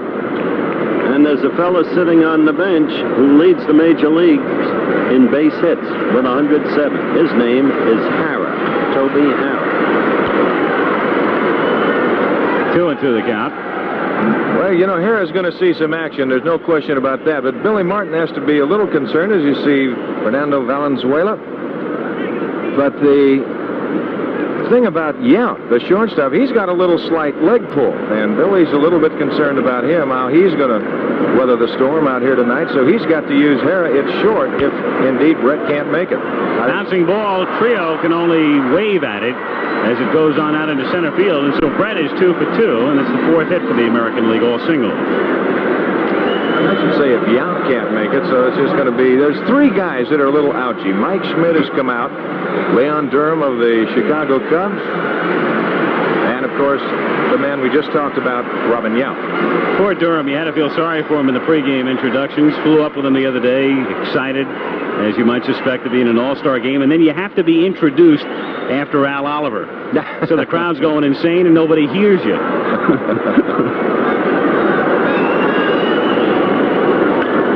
Reggie Jackson popping it up. Knight at third. Ready? And the side is retired.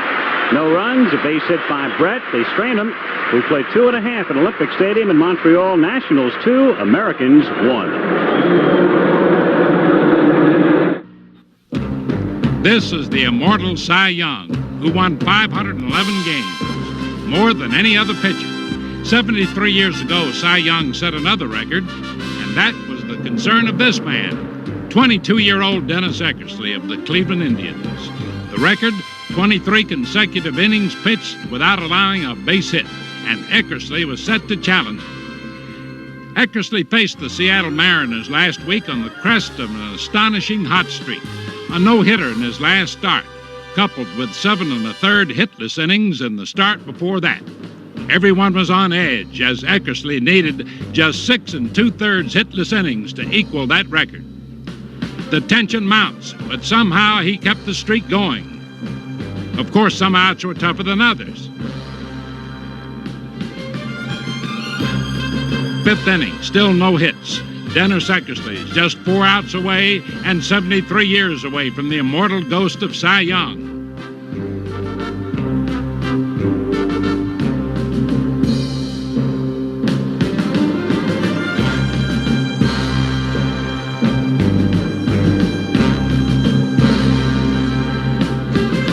Now it's just 3 outs away, and don't think Eckersley wasn't counting. Nope, that's not a hit, just an error. Doesn't count. Pressure is on the entire Indian team as well as the pitcher. There's a drive deep to right field, and it's caught. That brings the count down to 2 outs. Now to the 6th inning. The batter, Rupert Jones. Eckersley working carefully, eagerly, anxiously, and the pitch. There's a drive to right center. Rick Manning going back, and he runs out of room by about 5 feet. 5 feet, 2 outs, 73 years. Call it what you will. The brilliant effort fell short. And Cy Young's record still rests secure in the record books. But for young Dennis Eckersley, he still has time to make history.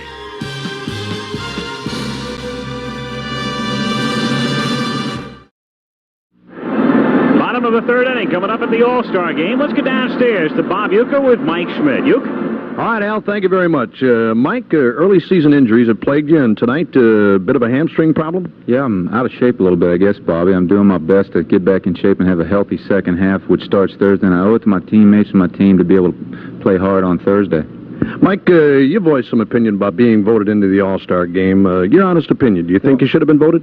Well, I think the fans are voting for the guys they want to see start the ball game. If the criterion for voting is to vote for the guy with the best statistics, obviously I don't have the best, and I'm out of the game now, and the two guys with better statistics than me, the fans are going to see in the rest of the game. Would you have voted for yourself? No, probably, because I'm the type of guy that I've been in this position when P. Rose used to play third base. I always used to have to sit and watch him play 4 or 5 innings, and I had the best statistics. So they'll get their chance. Ray Knight and Bob Horner will play a good ball game, I guarantee you. Al, I never had that problem. Back to you. I know it. Very well aware of that fact, Buke. Bottom of the third inning, and Rupert Jones of the San Diego Padres pinch hits for Steve Rogers, who is finished under All-Star rules. Starting pitcher can work 3 innings. Rogers finished there, and Rupert Jones leads off by hitting one to deep right center field. Reggie Jackson going back, and it's off the wall, and Reggie has a long run to play the carom. Jones with good speed coming toward third. They will stop him there. Right there, look at Rupert Jones and look at Dennis Eckersley, but really, Rupert Jones. Part of the story, one of the biggest stories in baseball this year. That's Dennis Eckersley's wife, obviously. She's not too happy about the trend of events. But the San Diego Padres and Rupert Jones, a former Yankee, one of so many brilliant trades engineered by the unsung Jack McKeon. The Padres within 2 games of the Atlanta Braves at the All-Star break. And who would have picked that at the start of the season? Who would have talked about Jones and Tim Lawler and all of the other players they have gotten? Before this season is over, McKeon may become one of the dominant figures in all of baseball. Well, not only that, Dick Williams has done a great job with him. They know the style and the brand of baseball that Dick Williams expects, and he's getting it. Tim Raines, the batter, takes a strike. Raines struck out in the first inning, so Jones at third. The American League infield up at first and third, and halfway at short and second. Rupert, nearly an inside-the-park home run. John McNamara, the third base coach and the manager of the Cincinnati Reds, all the way down near home plate before he finally put up his hands. Johnny McNamara might be one of the better third base coaches in the game of baseball because he's been out there quite a while before he became a manager, and he's excellent. Really on that ball out there, Reggie at the last moment looked at Freddie Lynn cutting across, and then it short hopped the wall and kicked back by him. 2-1 the count on Tim Raines. Steve Rogers, by the way, the scoring rule that the starting pitcher has to go 5 to get a win is obviously waived in an All-Star game, so if the Nationals are never headed, Rogers would get the W. 3-1 the count. And it's outside for ball 4. Second walk given up by Eckersley. Runners at first and third with nobody out. And Pete Rose, who fly to left in the first inning, coming up. Remember, coming into this game, Eckersley had only walked 23 on the season. Al emphasized his great control. But now, the All-Star game and the National League seeking to assume early command. Infield looking for a double play. They'd give up a run if they're able to turn it. Raines got to go at first base.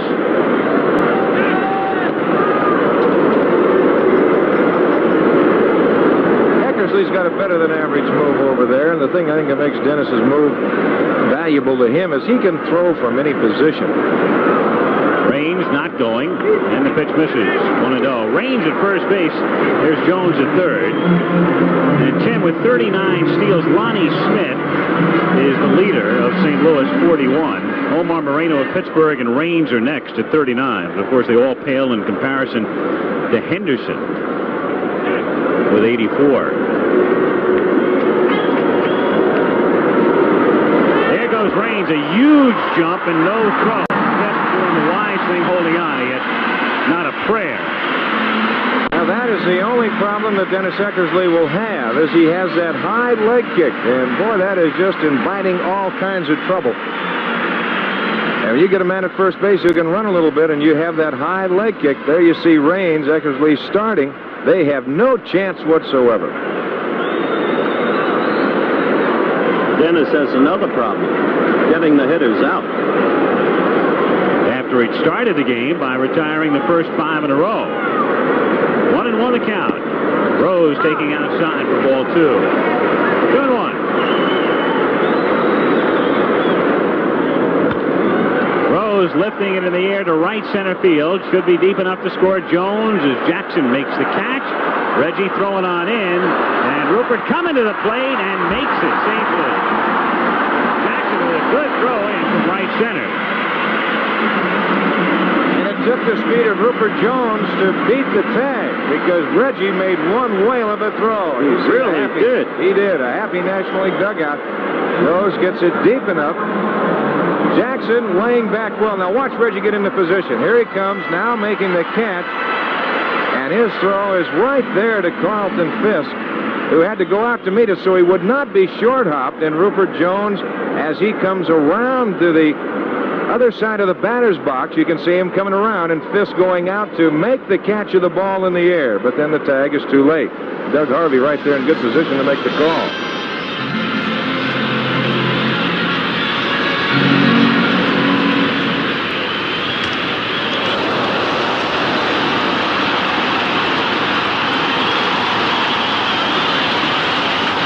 A perfect slide, and the National League now leads 3-1.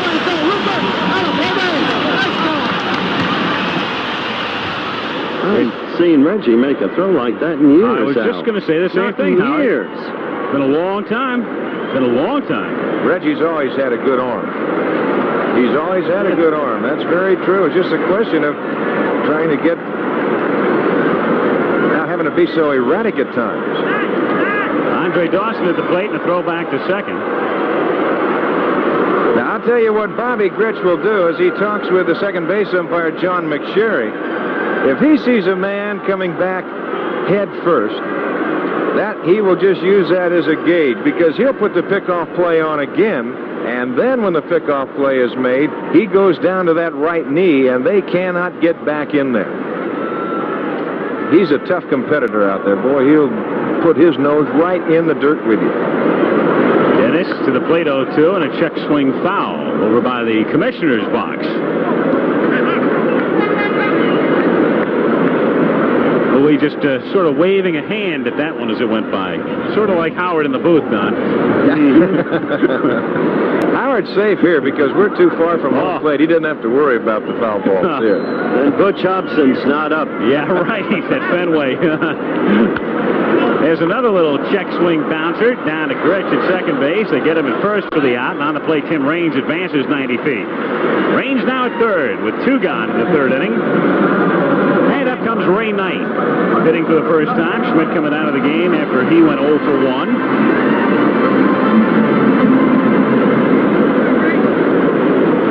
There's Henry Aaron. Hammering Henry. The man who hit the plethora of home runs against Don Drysdale. Did you see the Winder shudder as that picture came up on the screen? I know that face. I've seen it in my sleep. What a year he's having.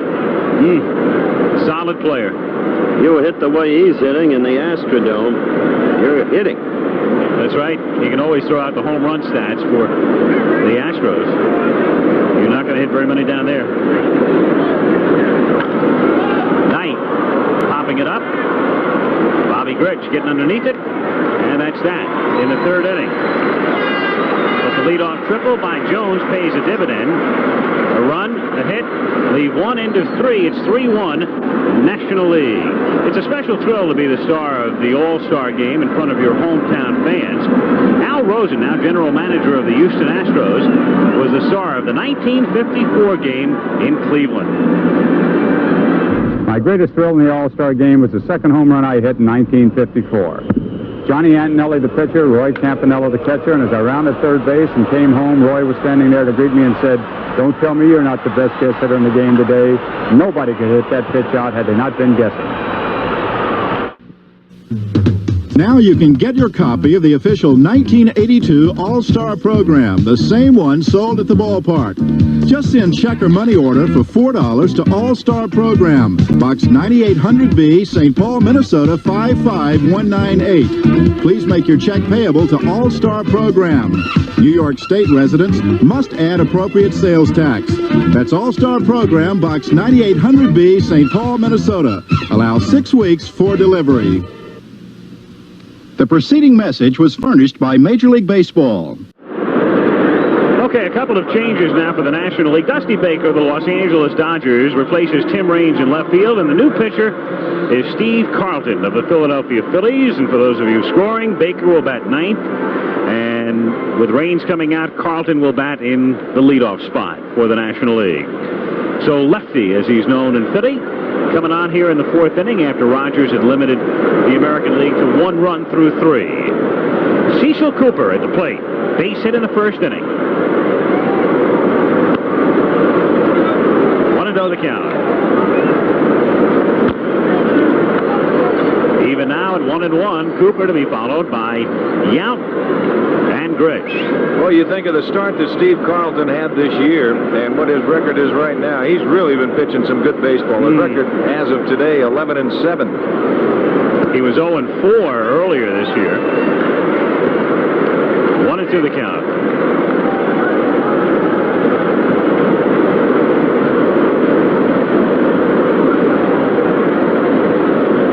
To Cooper, breaking ball. Carter ready to whip it around, but Harvey says no, sir. Coop was a little worried about it. Looked back, checked the call. Fouled away. Carlton always possessed a great fastball. He's had a good curveball. He's worked hard with a slider. Right now, he'll throw the fastball, but not as much, I don't believe, as he used to. He's really a good pitcher right now. He just mixes in all three. And it stays 2-2. He's up against a left-handed hitter who gives nothing, whether he strikes out or not on this occasion, gives nothing to left-handed pitchers. He'll battle you, he'll foul it off, make a mistake to him, he'll belch you. And down he goes on a good breaking ball. All right, Rupert Jones is downstairs with Bob Uecker. Uecker. All right, Al, thank you very much. And Roop, a triple, I thought you had a home bagger. I thought you hit for the distance. One of your biggest thrills or not? Yeah, it's one of my biggest thrills. You know, I played in 2 All-Star games now, and I had 2 at-bats, and I got a triple this time, so it really feels good. I told Tom Lasorda I hit a double, but I hit a triple. Back to you, Al. All right, you. So the man making the trip. Well, he made it in from New York, actually. That's where San Diego closed All-Star competition. Comes up once, does his job. Take the rest of the night off. 1-0 the count on Robin Yount. Check swing, came around. 1-1. Grounded foul. Of course, Milwaukee just starting to come into prominence last couple of years. It's one of the smaller major league markets, and Howard was talking about Cooper. I agree with you. I think Cooper is probably as good an all-around player as there is going today, and a fellow like Yount, and yet not that well known yet.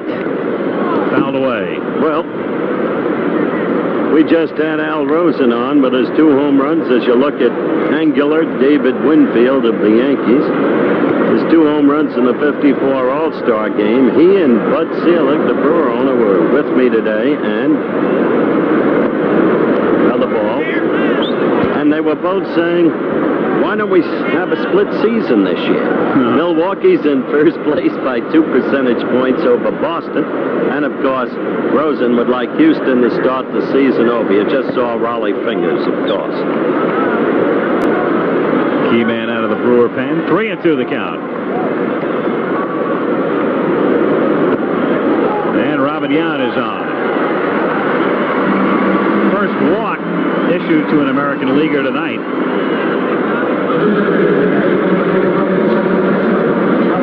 Bobby Grich coming up. Don has talked to you about Bobby Grich, whom he knows so very well from when Don was the voice of the California Angels. And you talked about what a digger he is, what hustle, what a competitor. One of the great things about this kid is his power to the opposite field. Oh, he's got a lot of power to the opposite field. You get a fastball up over the plate, he'll just ride it right out of here. 1-0 the count on Grich. You were talking earlier, Howard, about the seams, and of course I talked about the very hard surface here in Montreal. Also, the seams create a problem because it'll make that ball move a little bit on those infielders and outfielders that happens to hit that seam in the right spot. And usually, on an artificial surface, you always get a very true hop, but not when there's a seam involved. 1-1. This field was in such dastardly shape earlier this season that when the Expos went on the road, I believe they spent something like $100,000 to do some patching and repairing. That's true, because the seams here are splitting, which was the essential point I wanted to get to. And I can change it till after the season. Carlton has one get away in the count 2-1. There's the man with the big kick. Juan Marichal performed brilliantly last night at the Place des Arts here. He was one of a sextet of major leaguers who did the cha-cha. 2-2. Manny Sanguin, Brawl Bobby Thompson, Juan Marichal, Minnie Minosa, Claude Raymond, and Orlando Cepeda. Full count. Carter looking out back to the bag at first, so 3-2 with one down. Well, I'll tell you, Marichal sent a lot of National League hitters back to the bench with the cha-cha, too. I told him earlier, I told him earlier, I'm looking for Roseboro. That's all over. That's what he said. That's a great story from baseball that Don Drysdale was an unwitting witness to. Well, I'll tell you how that happened, and it was when they got in a little battle at home plate, and of course Juan Marichal. I was on my way to New York, Howard, because I was going to open up the next day against the Mets, and I had a nice little flight, watched a movie, and I got to New York, and I saw the bad incident where he'd hit him over the head, and there were some writers out there, must have found out that I was on the plane. And they asked me, as Bobby Grich draws the walk, they asked me, what'd you think about the fight? And I said, fight? You know, they said, yeah, the fight. I said, well, I don't know. It must have been back in the coach section because I said, I was up in first class. I never saw a fight. Well, here's Carlton Fisk, first and second, one out. The classic shot of Carlton Fisk coming up right here. Game 6, 1975 World Series. Score tied in extra innings. To left field. Is it fair? Is it fair? It is. One of the most remembered scenes in baseball history. Oh, incredible. Classic game. Bernie Carvel with a 3-run homer to tie it. So they went to 7, and the Reds won it the next night. Keith and I had Carlton this year on a Monday night in Comiskey Park when he hit 2 home runs. They came from way behind through Carlton and beat Oakland that night.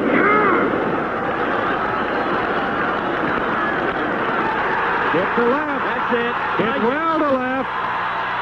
It's tied. Upper deck.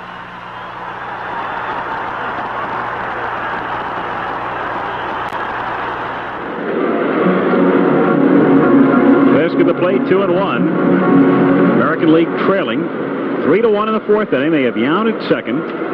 Grich at first. One away. Now we're even. 2-2. In the National League bullpen, it's Tom Hume throwing. Of course, Tommy Lasorda hopeful that Carlton can give him 3, but Steve a little shaky right now, and so he gets Hume up.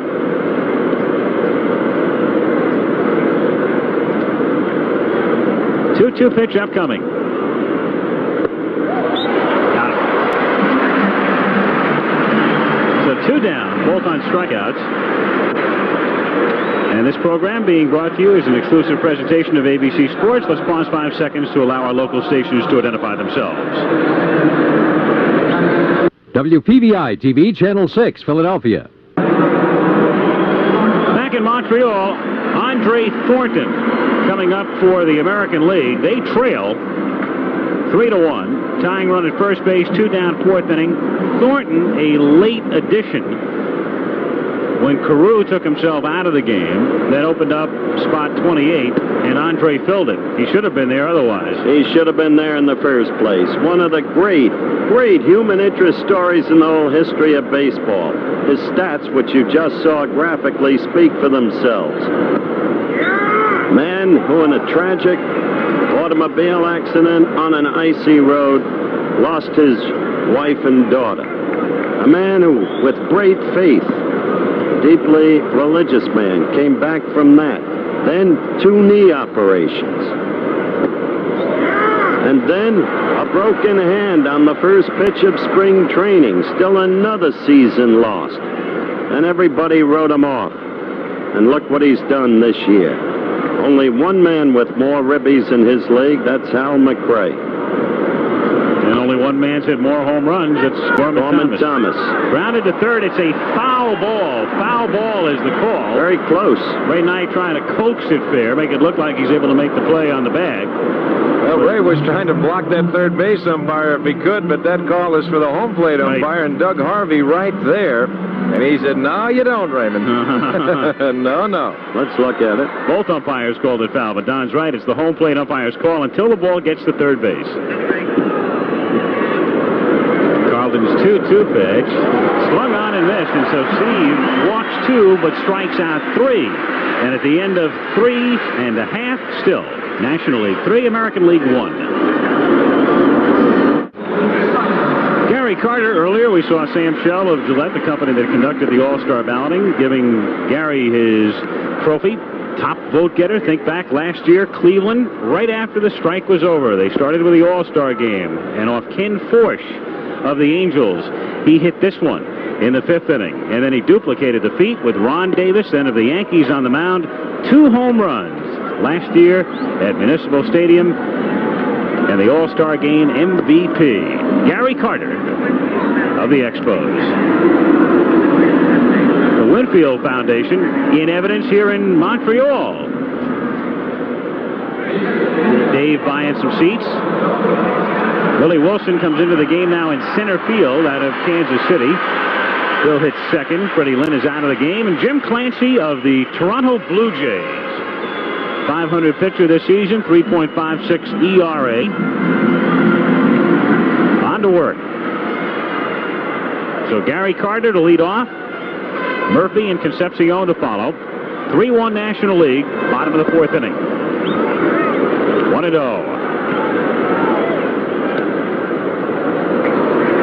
2-0 the count. Duke Snyder, the honorary captain for the National League, gets to coach 1 inning at first base. There he is on the lines. My boyhood idol. Love that man. His wife Beverly's in town with him. Grounded to short. Yaup to Cooper. 1 away. Downstairs, let's check in with Bob Uecker and Steve Rogers.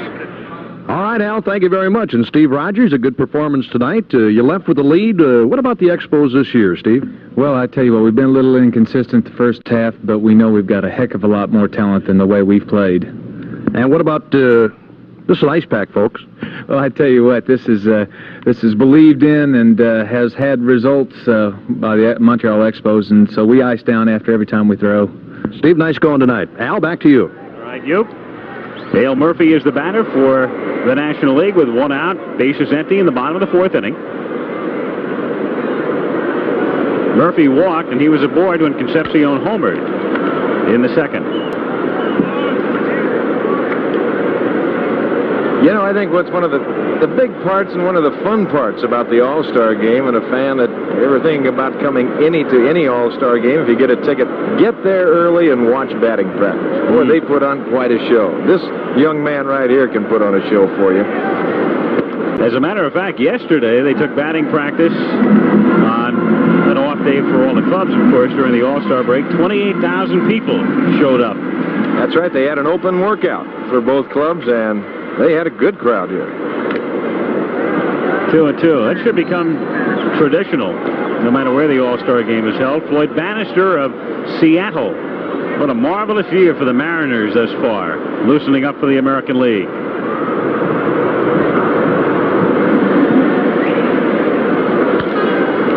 To right field, and deep but playable. Jackson is back. Reggie has it. 2 gone here in the 4th inning. You know, Al, you're talking about those pennant races, and the way it looks right now, the way things have gone through the first half, it's liable to stay that way right down to the final week of the season. Could have some good pennant races. Well, people are starting to become believers in the teams they thought would fold. That's right. Atlanta, San Diego. You know, Atlanta has always finished strong. And now, all of a sudden, they have a super spring, and they get off to a good start. And if they can think positive the way that they finished in the last few years, they can be tough. Dave Concepcion grounds it sharply. It handcuffs Cooper, but he stays with it. And a quick inning for Clancy. 1, 2, 3. We'll go to the 5th at Olympic Stadium. It's the Nationals 3 and the Americans 1. Olympic Stadium glowing in the warm Montreal night. 59,000 and change looking on here. The All-Star game, the 53rd. So far, the folks are happy. Their club leads, Nationals 3, Americans 1. 5th inning, Ricky Henderson of Oakland takes a strike from Steve Carlton. Willie Wilson is on deck, and then we'll see George Brett. Henderson scoring the American League run in the first. 1 for 2 on the night. Yeah, Billy said he was going to run them wild. I don't know how. This is the only runner he really has on the team. Cooper has pretty good speed going to first, as he proved on his infield hit. Man coming up next can run, too, though he's been hurt part of the season, Willie Wilson. Yeah, he's in there now, so he has the speed. 1 ball, 2 strikes on the crouching Henderson, who hits it into right field for a base hit. And now we'll see if they go to work on the bases. Ricky 2 for 3 with a base hit. Sparky Anderson coaching first base, and up comes Willie Wilson. Now the first thing that Sparky's got to be telling Ricky Henderson at first base that, hey, be alive on this big guy because he's got a good move. You could almost read his lips, exactly what he's saying. Ricky, I know you know the American League, but this guy has something special right now. That's right.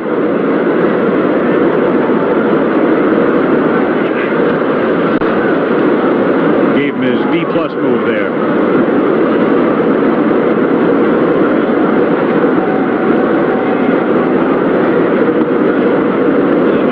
Want to know the count.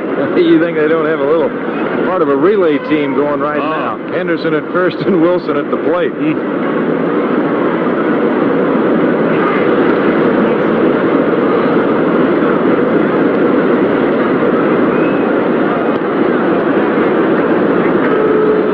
In the bullpen now, that's Mario Soto.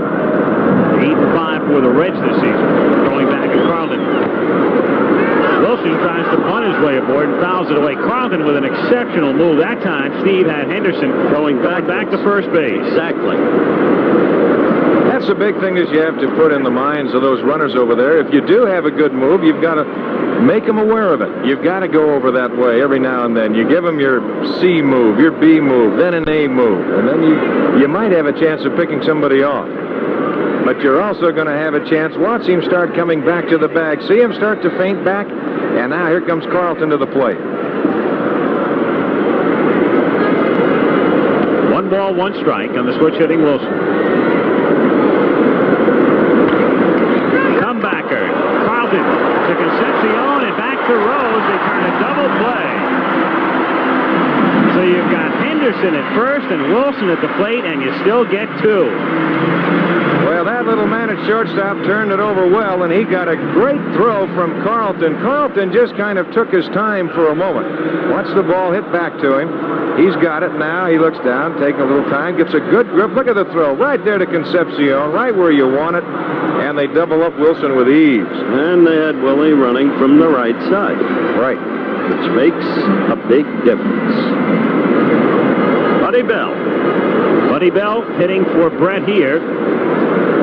Brett was 2 for 2 while he was in. Half swing and a miss. 0-1. Oh, there's a great camera. Now you can sit back and enjoy that shot right there and just watch the way Carlton works. Alan Roth working with us in the booth tonight. Watched All-Star games for years. Buddy's dad, Gus, former member of the Cincinnati Reds. Great player in his own right, as it's hit foul, just out of play. 1-2. Saw Gus in the lobby yesterday. Follows Buddy around. He looks the same, doesn't he?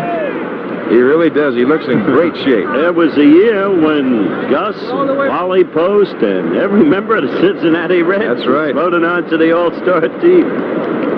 That's when they took the balloting away from the fans for a while. 2-2 the count. In the meantime, in the fourth inning, Carlton had some apparent trouble, walking 2 in a row after striking out Cooper. Then he found a sinker, worked it beautifully, and fanned Fisk and Thornton consecutively. Watch that curve, right, that slider. There's the slider in there. Then he'll come over with the curve ball, take just a little bit off, move the fastball outside, move the fastball in, back you off. Look at that. And struck him out. So no runs, a hit, and nobody left on. Keith Jackson will have the play-by-play for you the rest of the way. We're halfway through, middle of the fifth. National League 3, American League 1. We're about to witness a most extraordinary scene. We've explained to you earlier that part of the very rich baseball heritage of this great and continental city, Montreal, was lodged in the advent of Jackie Roosevelt Robinson into organized baseball in 1946. Mrs. Robinson has told you of the great happiness she and Jack found here during that year. Now, as a tribute to that heritage, you're about to see a special ceremony. Mrs. Jackie Roosevelt Robinson, Rachel Robinson, together with Jackie's close friend, the captain and shortstop of the Brooklyn Dodgers, Harold Pee Wee Reese, escorting her, moving out to the pitching mound.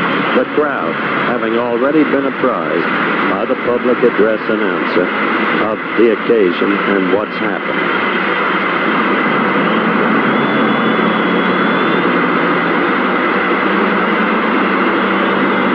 She's a great lady.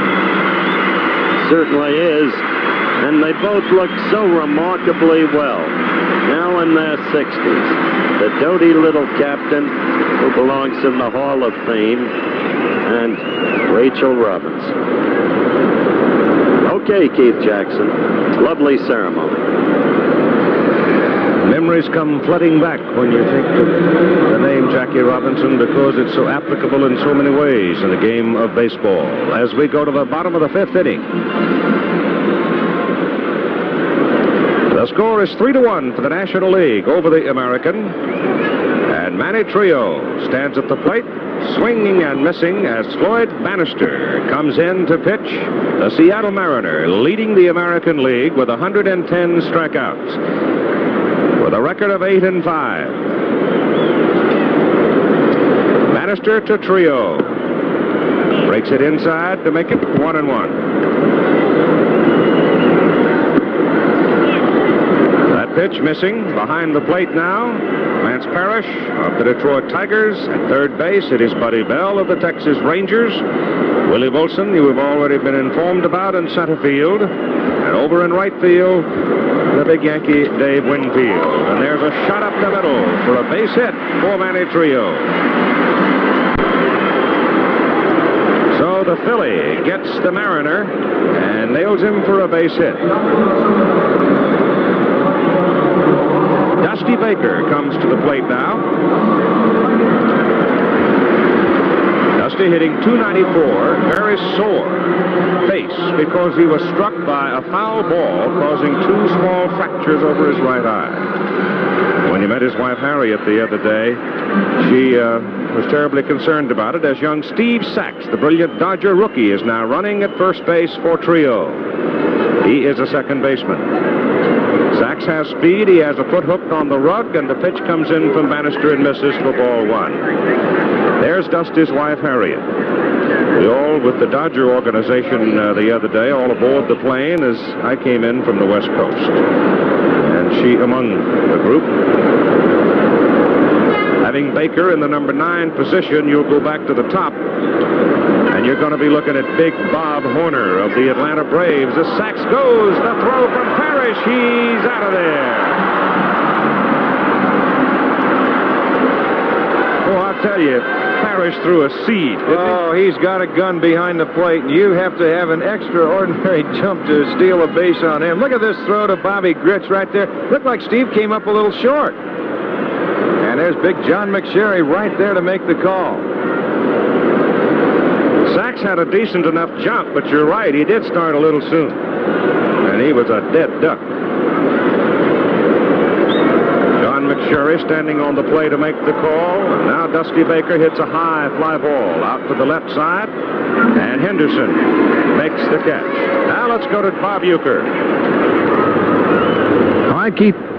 Thank you very much. We got Reggie Jackson here with us. 20 home runs, Reggie. You trying to prove something to the New York folks or not? No, not really, Bob. But for a guy over the hill, it ain't bad, right?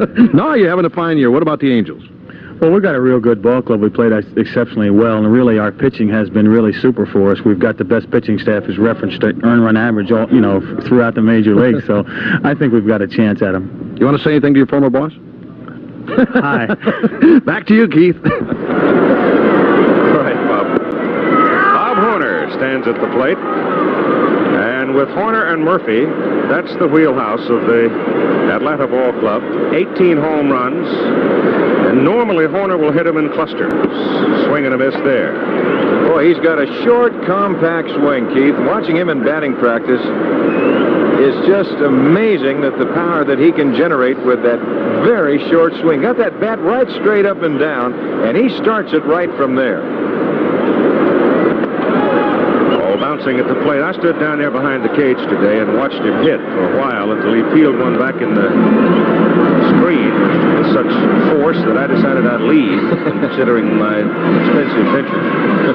But I'll tell you, he generates as much power as any man I've ever seen from a short stroke, which means there's great hand action in there. As you just saw, 7 homers the last 11 games. Atlanta with a great lineup. That pitch is high. And what a year Chris Chambliss is giving them. Oh, they're all having a solid man.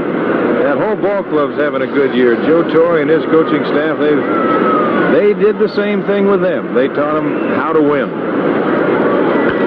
Horner hits it in the air to the left side, not too deeply, and it is going to be caught by Ricky Henderson. So we have finished 5 innings of play in this 1982 All-Star Game, with the Nationals leading 3-1, and we'll be back with more baseball after this word from our local station.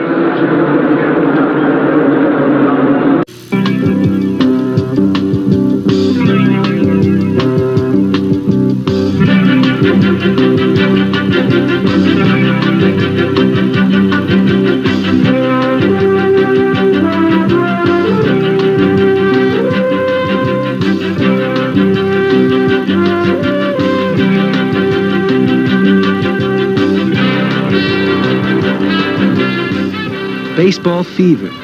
Catch it. It's worth it. The preceding message was furnished by Major League Baseball. Dave Winfield will lead off for the American League. Dave is a complete athlete on the baseball diamond. He made 2 of the great defensive plays that you will ever see in your life a year ago. Watch him hook his leg and go right up the wall, leaving a hole in the wall, but he comes down with the ball. Marvelous athlete, and particularly for his size. And he'll be looking at some heat right now from the Cincinnati Reds' Mario Soto, an outstanding earned run average with a record of 8-5.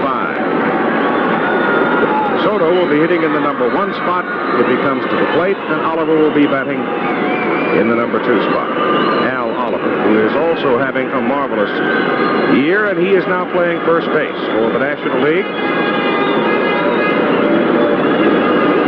Mario Soto delivers strike ball.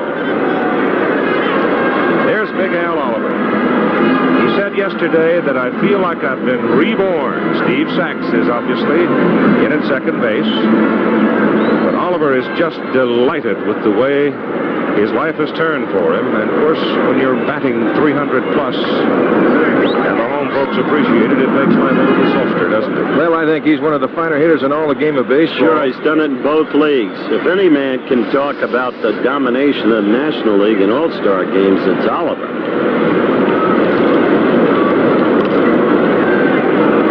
He's been there for both.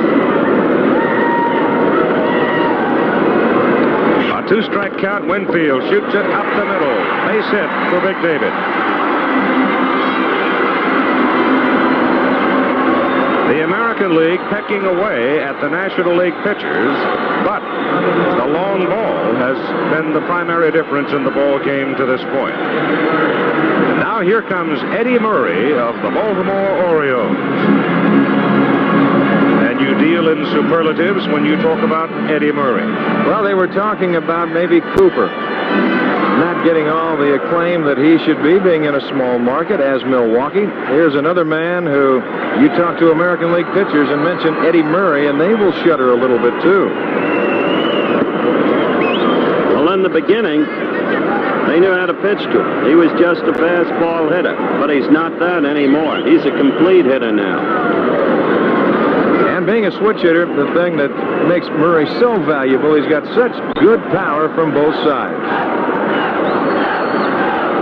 Strike pitch is Winfield. Edges off first. And Soto comes out and gets ahead immediately on both hitters. He's not going to finish you either. He's going to come at you hard, and you may as well be ready. I guess the combination of Murray and Singleton as switch hitters in the middle of the Baltimore lineup is as good as it's ever played as far as switch hitters are concerned. They are just dynamite. Baltimore is now back in the hunt in the American League East. Soto comes inside with a pitch. However, there is no Baltimore pitcher here this year, and that doesn't happen very often. Well, no, we saw Scott McGregor's name on that list that has been excluded. He's having a good year, but don't count the birds out, I'll guarantee you that. Mr. Weaver will find some way to get him there. That ball is hit in the air to the right side and playable. Drifting into the corner and waiting is Murphy. Dale makes the catch.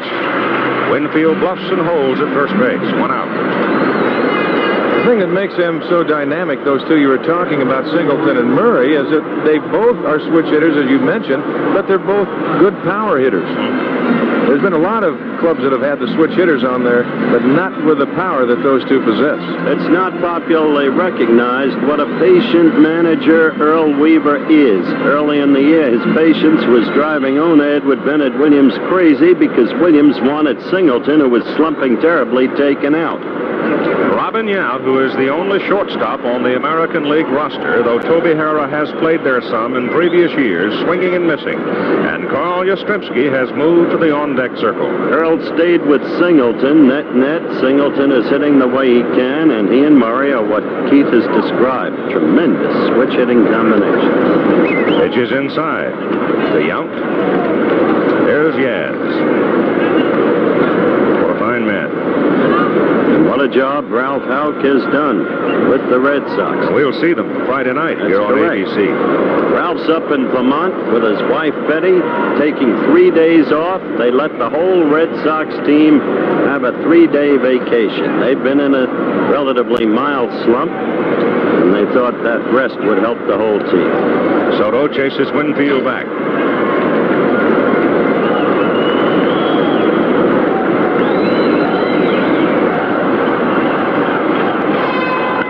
Soto's heat, drilled at third, go to second, got one, back to first, and the ball goes sailing away as Winfield gave Steve Sachs a bit of a lesson at second base.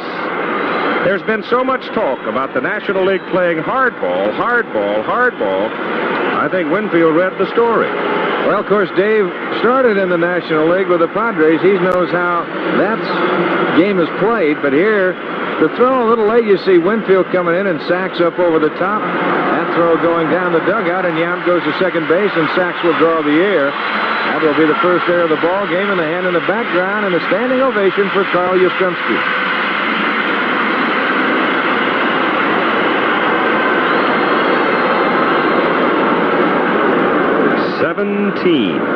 All-Star games.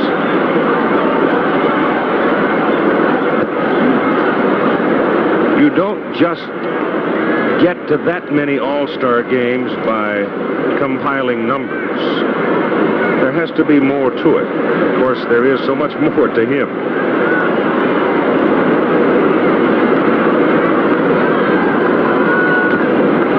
That's a foul ball. Well, you look at that helmet that Yaz is wearing, and that ear flap, that hole is a little bit bigger than usual because on the regular helmet, that hole is very small, the one that is exposed to the pitcher. Yaz uses one, and he has it cut bigger because he can't hear. That's foul ball. The three daughters of the Yastrzemski family.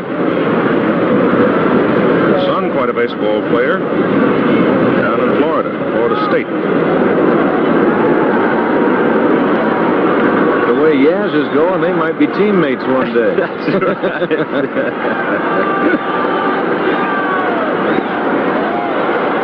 Soto blows him down. So Yastrzemski strikes out. The American League gets a man to second base. Can't do anything with it. The score remains National 3, American 1. Who's this? It's a pitcher. What's his name? Quisenberry. He's 7, right? Hell, you spelled Quisenberry. Is that close enough? That's close enough. Okay, my man. Pete Rose, a very unforgettable moment took place in All-Star Game history back in 1970 in Cincinnati. And as we run it up here, I wonder if you'd talk about it and describe it. Well, I'm running third. Hickman got to hit the center, and I start to slide head first right there, but I saw I couldn't be safe because Fosse was blocking the plate, and it was my advantage because he was reaching for the ball, and I happened to hit him at the right time, and I scored the winning run in an extra inning ball game. And I missed 3 games, but unfortunately he separated his shoulder and played the next month with that, and it sort of ruined his career. But I think you have to try to do anything. I think that was a clean slide because of the way he was positioned at the plate. You're no catcher, you know what I mean? And I didn't try to hurt anybody because he was at my house till 3 in the morning the night before, and I was just trying to be safe playing in Cincinnati. Thank you, Pete. Back up to you. Now that is a bird's eye view. Take a look. I hope they got a rope around the ankle. It's a little scary. We never had that at the Olympics. Well, from way up there, that tiny little figure down at the plate looks tiny to them, but it's Al Oliver, and he is a big man in Montreal. And on the mound, Quisenberry now. From Kansas City, the Royals submarining right-hander, and that's chopped down the line. It's going to go toward the corner. Al Oliver turns, and he's going to second. The ball gets loose. He's turning second base and going to third. And he's there standing. Did the scene play a role there? I don't know. The ball took a funny squirt. Well, you look at it again, there's just a high Baltimore chop right there over the head of Buddy Bell. Now watch that little hop. You see Henderson get over. He just absolutely ran by the ball. They're coming off of the ground in front of home plate, over the head of Bell, down the line, and the speed of Ricky Henderson took him by the ball. He never even got a glove on it. In the 6th, Dan Quisenberry has come on to meet Al Oliver, a bright new face in Montreal and the leading batter in the National League.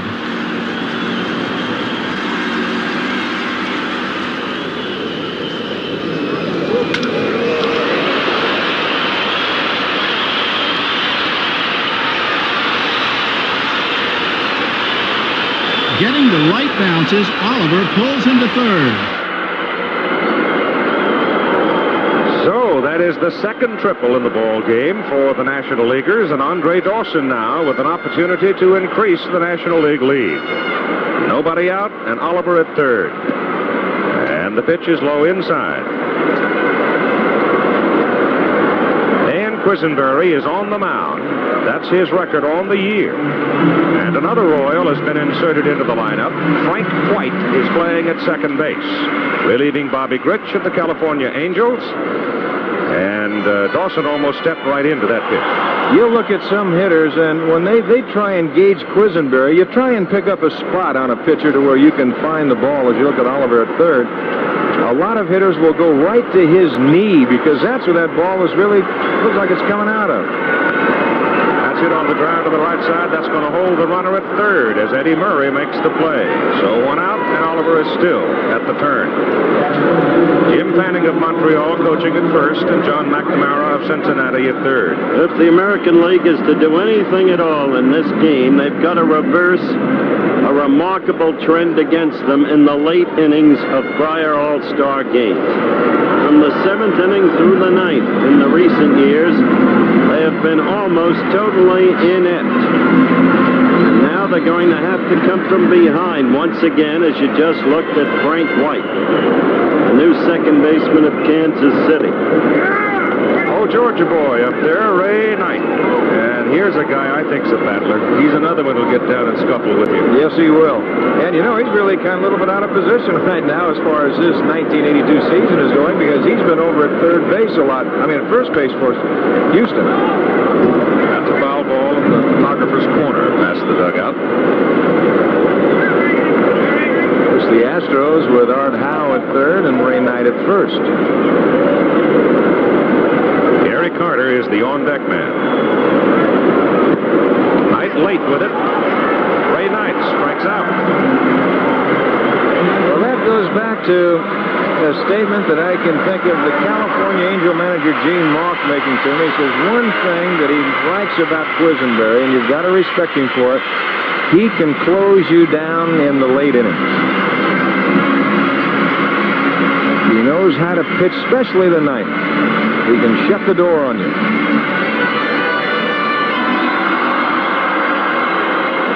The Expos catcher, Gary Carter.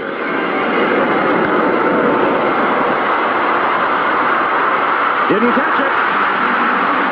Oliver scores from third, and it's a 4-1 ball game. Willie Wilson did not get a good jump on the ball at all. He certainly didn't, and it's still another evidence of the National League doing what they have to do when they have to do it. Big, big insurance run. Great effort right here by Wilson, and boy, it's hard diving on that artificial surface. Carter comes out now, and Tony Pena goes in to run for him. The young catcher from Pittsburgh.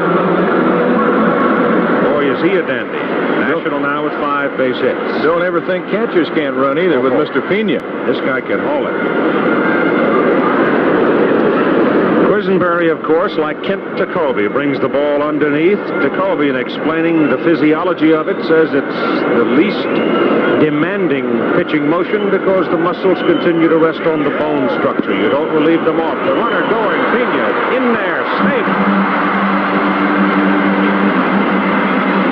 Well, that's just what I was talking about. Don't ever think that catchers can't run, because this young man can take off and steal any base for you. He just comes out from underneath his cap, and you've got that gun of Parrish behind the plate. He didn't get a clean throw away. It was a little bit to the inside, and White had to come back, and he had to come around. And Billy Martin's going to go out and talk with McSherry.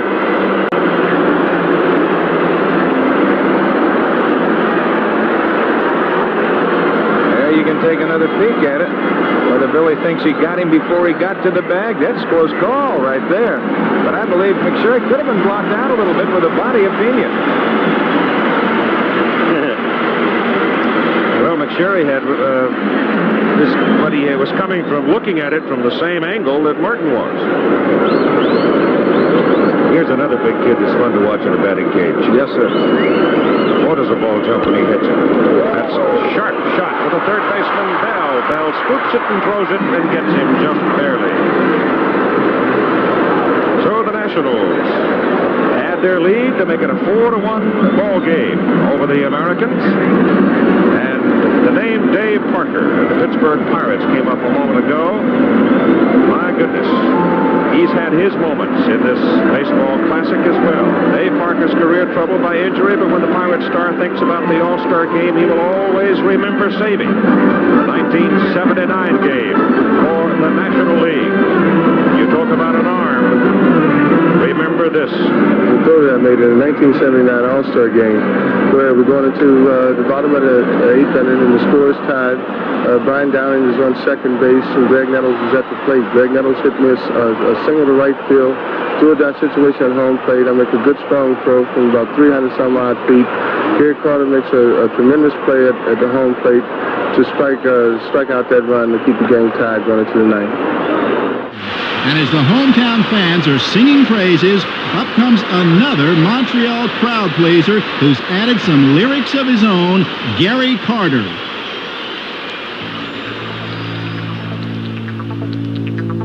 In his 9th season with the Expos, catcher Gary Carter has come to be regarded by many as one of the best in baseball at his position. 5 times an All-Star, Carter put on a memorable display last year in Cleveland. 2 home runs that helped lift the National League to victory and selection as the game's most valuable player.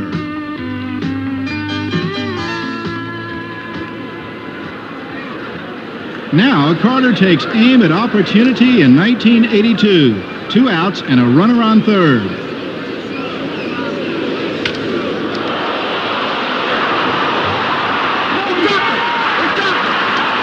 Oliver scores, and there's a snake-bit feeling in the other dugout. Slip. Looks like a slip. Giving way to a pinch runner, Carter celebrates the success of the Montreal connection. And the Nationals are out in front 4-1 at the end of 6 complete innings. The Olympic Park in Montreal, with the centerpiece, the stadium, glowing tonight with 59,057 people, 3rd largest in the Olympic Stadium history. And the picture coming out of the Goodyear Blimp Enterprise that bumped along up here from Florida, took them 5 days at 35 miles an hour. Pena is back at the plate now as Lance Parrish, the American League catcher from Detroit, stands in with impressive numbers for 1982, and Mario Soto is on the mound. High fly ball lifted out to right center and going deep. Won't get it off the wall. Double for Parrish.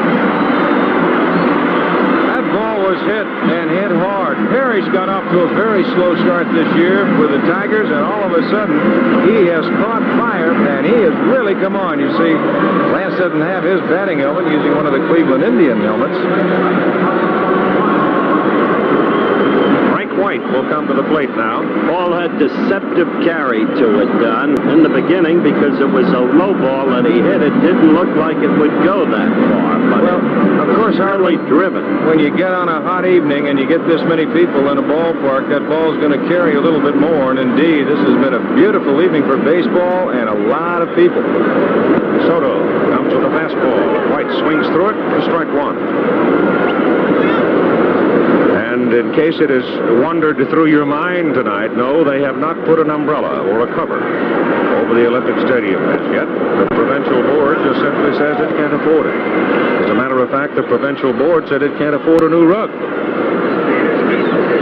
Now, originally, that tower was supposed to be built up and cantilevered somewhat out over the top. And from that, they had hoped they would be able to hang an umbrella arrangement to cover the playing surface. It hasn't worked out. Frank White swings and misses and strikes out. And Soto gave him nothing but heat. He really put him away easily. Look what he's done in his last 10 appearances right there. That is pretty good. And here's a fastball. I mentioned before, Soto's not going to finish any. He's going to come right at you with hard stuff. And look at the location he hits. You see, White does not have a chance at that.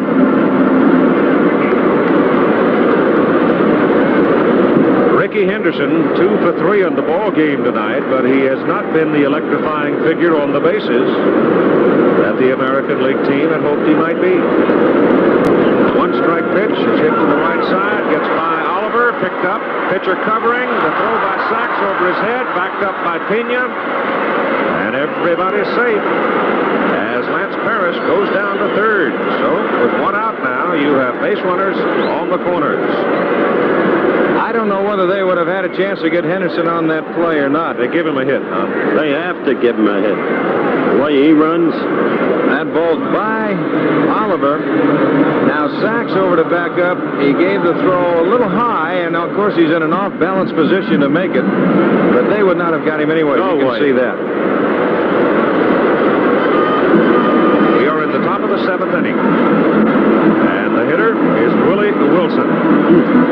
Now you've got Wilson hitting from the left side. The last time that he hit into the double play, he hit from the right side. What Pena wanted to be maybe talking about was where do you want to go with the ball? I'm going to tell you what I'm going to do should Henderson take off. You've got Parrish at third, who does not have all the speed in the world, but you've got a lot of speed at first base in Henderson. Wilson swings and misses. Strike.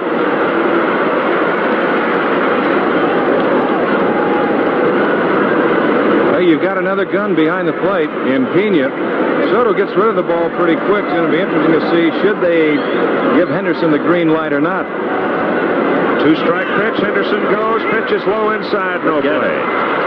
That's what you got to do. Stir things up.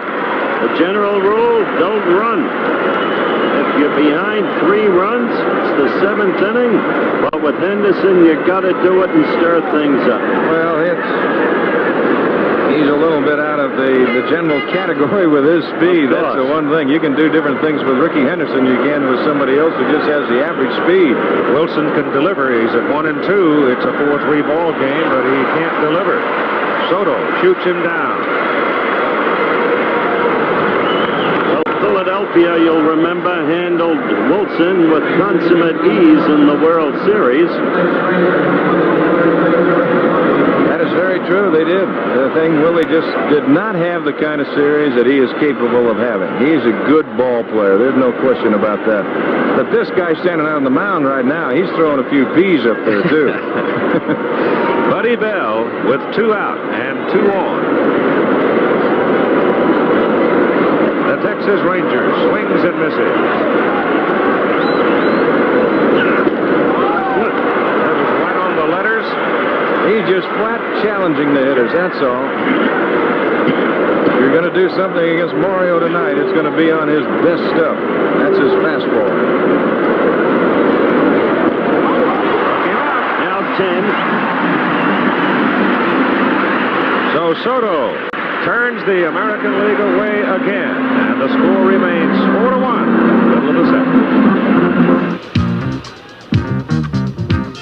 Having been held scoreless since the first inning, the American League has had some opportunities, but just wasn't able to zero in on the likes of Philadelphia's Steve Carlton, who accounted for 2 of those shutout innings. Carlton set the tone when he faced the always dangerous Cecil Cooper back in the 4th.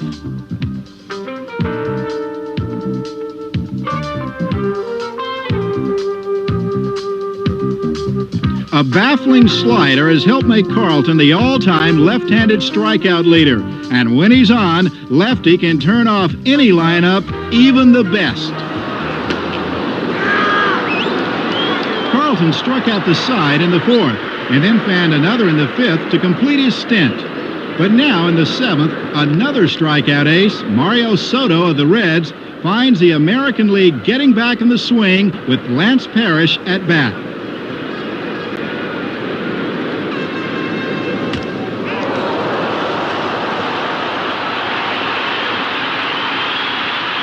The Detroit Slugger steams into second with a double, and the American League now looks like it might be on a roll as Ricky Henderson squares off with 1 man out. Second baseman Steve Sachs covers the ground, but his throw is off. Meanwhile, Dick Hauser applies the brakes. Pick up the ball, stay right here now! Catcher's got the ball, catcher's got the ball! Suddenly, there are runners at first and third, and the Major League batting leader at a hefty .340, Willie Wilson, is coming to the plate.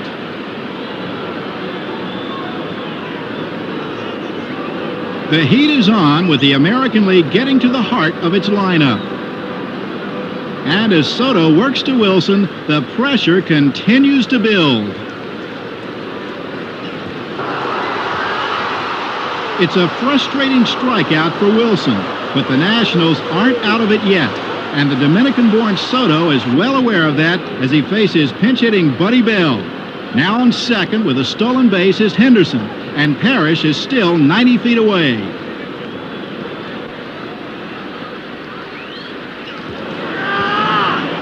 Striking out the side, Mario Soto, in the tradition of countryman Juan Marichal, has delivered in style.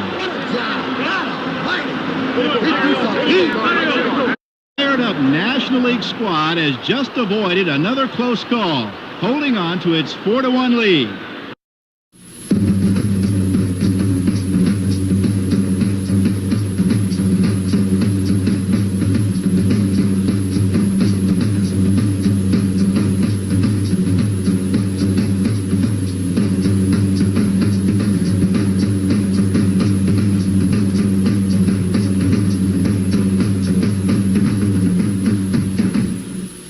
Baseball fever. Catch it. It lasts forever. The preceding message was furnished by Major League Baseball. There's the crowd count. 59,057, the one in the middle. Third largest ever in Olympic Stadium.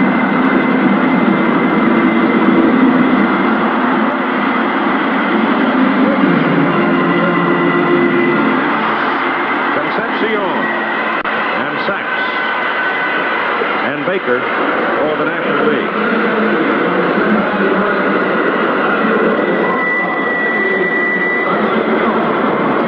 The National League has one of the great gloves in all of baseball sitting on the bench, so there's plenty of defensive relief waiting in case Davey comes out. That would be Ozzie Smith. Now with the St. Louis Cardinals. It was Concepcion's home run in the second inning that gave the National League its lead. Raleigh Fingers is now in the American League bullpen. And of course, Raleigh, while he has had his moments, there's a sharp shot in third. Bell can't come up with it. Buddy Bell cannot come up with the dart at third, and Concepcion is aboard.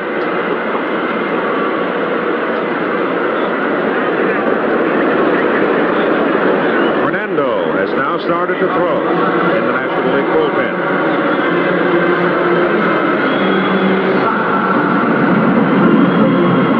You watch these two leagues year in and year out, and it's utterly mystifying.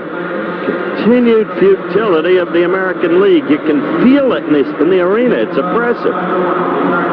The failure to score last inning when they had first and third, and then second and third, and one out.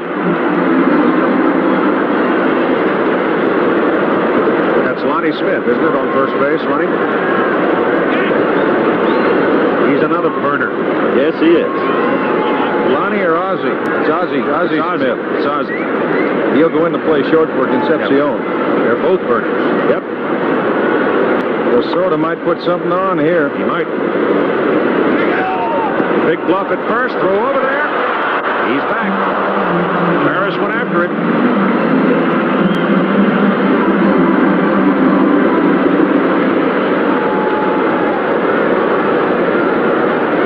He's got a good count right now. He's still got the 1-1 count. He might try something again. He can afford to. Can have a lot of fun now. Well, that wasn't a steal because Smith was waiting until the pitch was going. That was a hit and run. Going now. They pitch out. And the throw. They got it.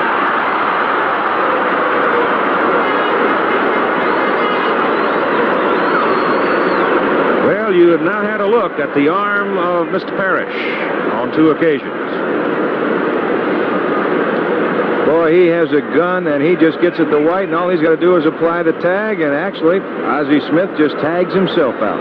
If the game ended this way, and now, who would be your MVP, Don? Yeah, you almost have to look at the man who hit the home run, Davey Concepcion. Sure. So, no other place to go.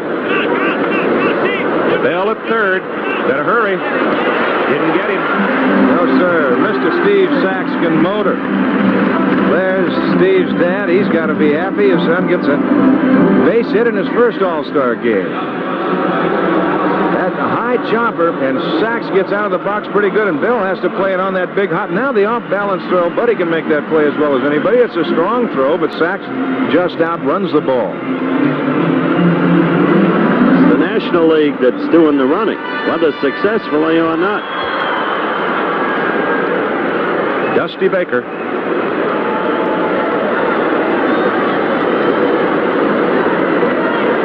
Playing left field. Jason Thompson has come to the on-deck circle now, the big Pittsburgh first baseman. There's Jason. Big guy out of Cal State Northridge. Pitch inside. Dusty's had his moments in previous All-Star play as well. He's a very key man in that Los Angeles ball club. As Sachs running on the pitch, Baker lifts it to center field. Wilson makes the catch, and Sachs has to hustle on back to first base, and that'll bring up Jason Thompson. Now Steve actually got down and went around the bag and then had to retrace his steps coming back. You can't get across.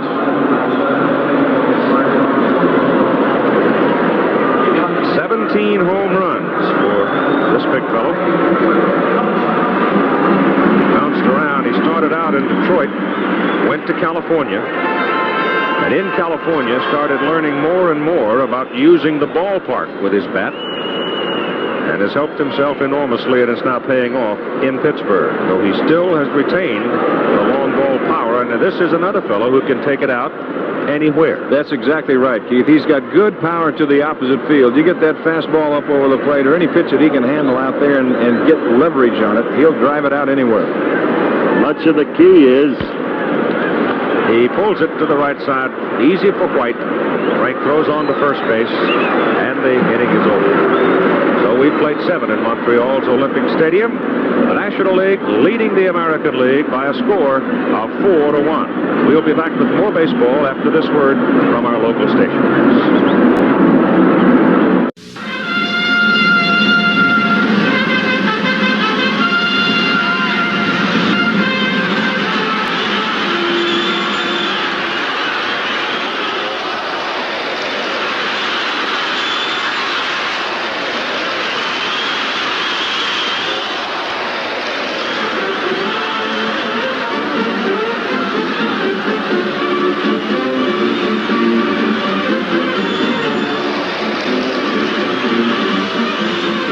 The preceding message was furnished by Major League Baseball. This is what we'll have for you Friday night in a special presentation of ABC's Major League Baseball. The Kansas City Royals at Boston, and the Chicago White Sox and the Milwaukee Brewers having at it. Kansas City, the team to beat in the American League West, most people seem to think. And Boston, that's been the big surprise of 1982 in the American League East. Dave Winfield comes to the plate now. Eddie Murray is scheduled to follow. And then the shortstop spot, Robin Yount. Fernando Valenzuela is out on the mound. He didn't take much time to warm up. But what a story this young fellow was last year. He's in there with a strike on his very first pitch, and one of the guttiest pitching performances I have ever seen in my life last year in the Friday night game of the World Series. Well, I get a kick out of watching Tony Pena behind the plate. Watch how he gets down. Scrooge just dives. That was not an impressive swing. That screwball can create that type of a swing. Well, they might be flirting with that record. Very easily. Winfield behind at 2 strikes. And Valenzuela gets him to foul it back. You're talking about late innings a moment ago, Howard. In the last 10 All-Star games, the National League has outscored the American League 61-30.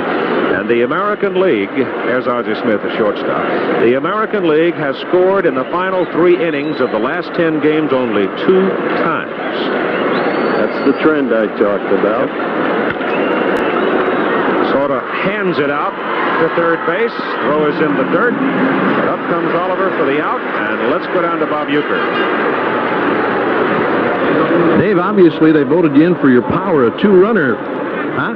Well, I was really looking for something here, and he throws fastball up and here. Slider up in the air, and I was looking for, and I got a good, good contact with the ball, and I know when I hit it, the ball was out. You gave a good trot. You were happy coming around the bases. Of course, yeah. We get the lead 2-1, and I'm just proud to be here, and happy to hit a home run for the National League. Back to you, Keith. Thank you, Bobby. As you watch Valenzuela, Keith, you talked about that gutsy Friday night performance in the World Series last year. Give Lasorda credit for staying with him. That's right. Anybody else might well have taken him out. They were down 2-0 to the Yankees then in the World Series. The Yankees had been hitting Fernando all night, but he stayed with them, and finally it paid off. Turned the series around. Eddie Murray checks, and it's fouled at the plate.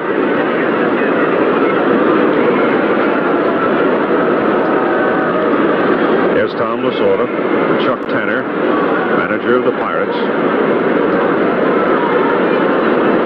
Now the count is 2 balls and 1 strike to Eddie Murray. Robin Yount on deck. Valenzuela misses just inside. Fingers heating up in the American League pen, and he should be next.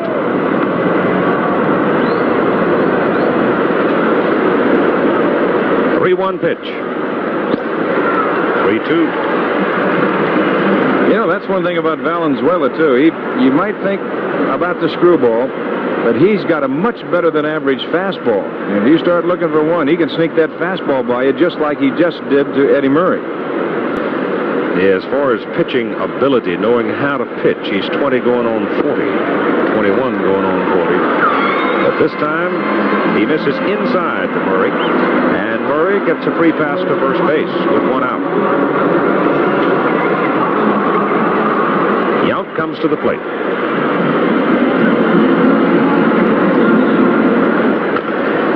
Yount hits a sharp shot down third. Good play by Knight. He goes to second to get the lead man. He went the short way. Might have been his only opportunity. Good play by the Astro third baseman. It sure is, because when that ball comes off the carpet and can hit the dirt, it can also flatten out on you. He throws Eddie Murray out by 25 feet.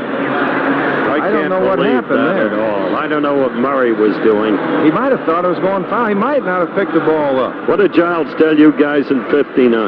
Well, he just told us that, boys, he says, we're not here to lose. He says, we're here to win. And he said, you can have all the fun you want. But he says, when you go across the lines, let's win it. Murray on the ground ball at third. He went back to first base, and by that time it was too late. There's what a left-hander's move can do to a base runner. That's true, but this team looks utterly lackluster, Don. I don't see any spark, any fire the whole night.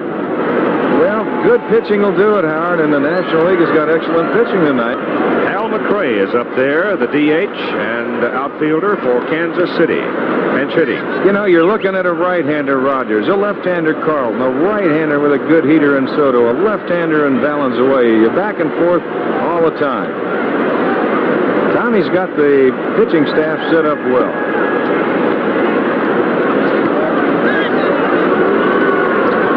The count is 3-1 now to Hal McRae. Walked in. So that's the second walk in the inning by Fernando Valenzuela.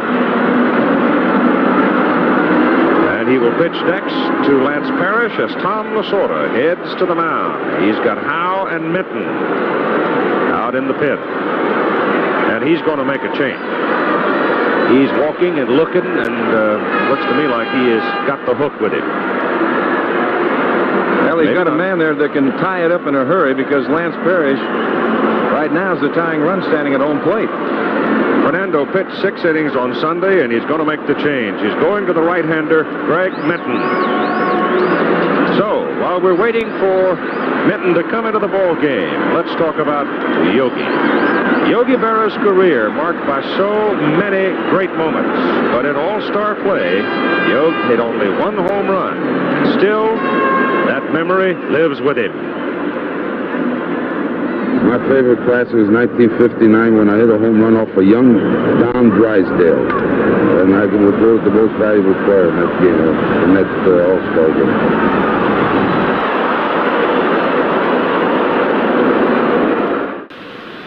The late inning tension is apparent, and the words of encouragement are bilingual. Another passer, Fernando! Hit his guy!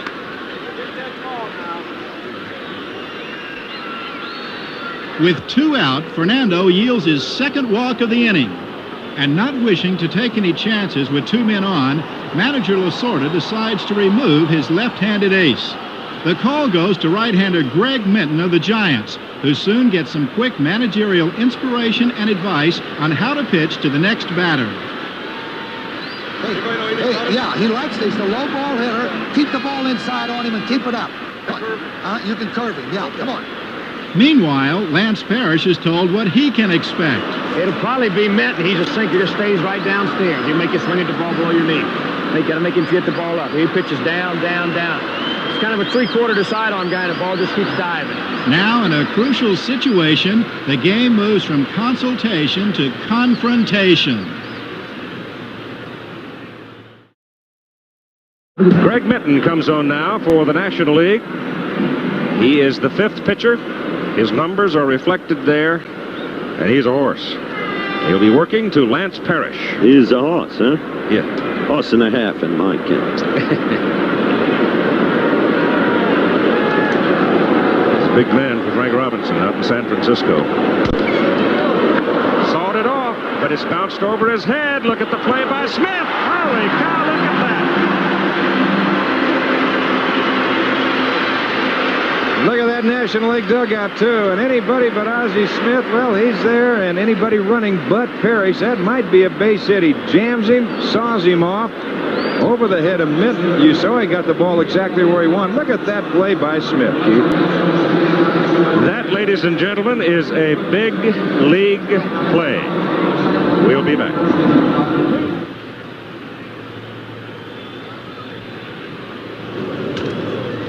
From out of nowhere, shortstop Ozzie Smith to make the play.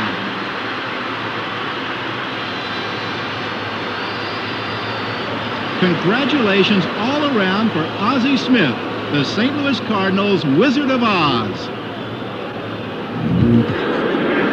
Another look at the inning-ending play. Ozzie Smith is not even in your picture. There he is. Bang. That's quick. Rollie Fingers of the Milwaukee Brewers now comes on to pitch for the American League in the bottom of the 8th inning. He's pitching to Al Oliver. Dawson is scheduled next, and then Ray Knight. It's 2 strikes. Going back to the very beginning, if this thing holds the way it is, Steve Rogers becomes the first starting pitcher to be the winner in his home ballpark since Vandermeer did it in '38.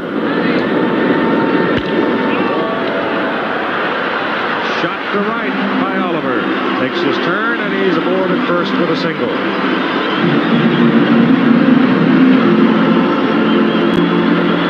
Goose Gossage of the Yankees is now in the American League bullpen. Numbers on the year for the Goose. His comment on the plight of the Yankees at the moment: we're having a terrible struggle.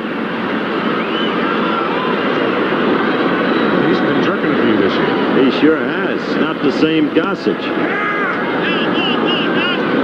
That's a strike from Fingers. That's quite a revealing figure. Dawson, hungry to do something in front of the home folks, is behind 2 strikes.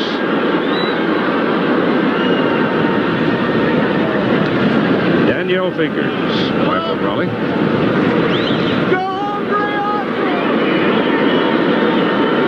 A bit of a rocky time for a period this season, but he's come back.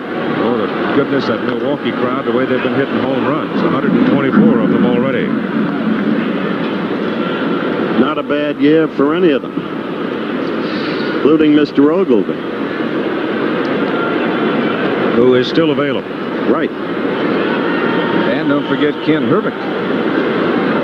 He's still available. That kid's remarkable. And Toby Harrah, whose bat has been ringing throughout the American League. He has been a redoubtable hitter this year. Jams him a little tight to make it 1-2. John McHale got here to that open workout you mentioned yesterday, and he said, I just want to watch this kid Herbeck hit. I said, how do you find a player like that? I said, he grows up 2 blocks from where you play. That's right, right in their own backyard. That's right. Runner goes, throw by Parrish. He held on, he got it. He got it.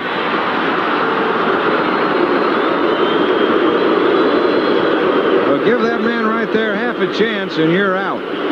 There's no question about that. Watch it again. He comes up, and he comes up firing. That throw, good pitch to handle, and a good, strong throw to Frank White, and they get him with ease. Sparky Anderson can talk for a week about it. The way his club's been going, he's got little else to talk about. Right.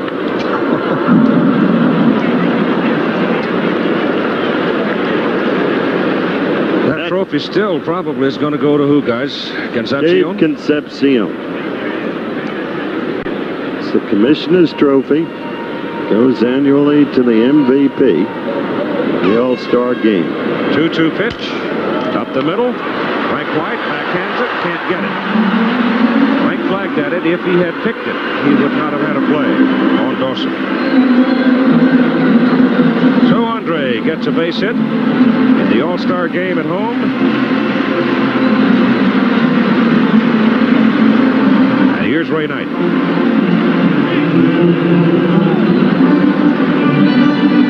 There is one man who has been etched so deeply in recent All-Star games who is not on the team this year. The man who was the winning pitcher for the National League in 78 and 79 and had saves for the National League in 1980-81, Bruce Sutter. But so far, his contemporaries are doing all right.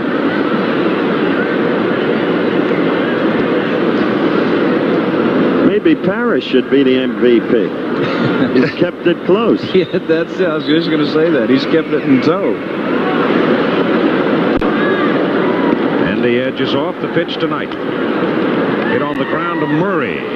Cued right to him off the end of the bat. Makes the play. And Dawson moves up to second. And this telecast presented by authority of Major League Baseball may not be reproduced or retransmitted in any form without the express written consent of Major League Baseball.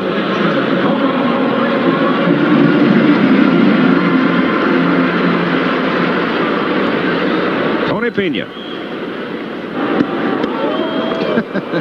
Hit his own helmet off. I haven't seen that. I've seen him swing out. There's like a There's Chuckaroo right there next to Tommy. Oh. What a batting order they've got. I was saying earlier, I didn't have a chance to finish. We were talking about Jason Thompson. The key to Jason is Parker back in the lineup, hitting behind him. They can't pitch around Thompson. Very true. One strike pitch to Pena. Well, Tony's not getting cheated, is he? He won't. He won't get cheated at all.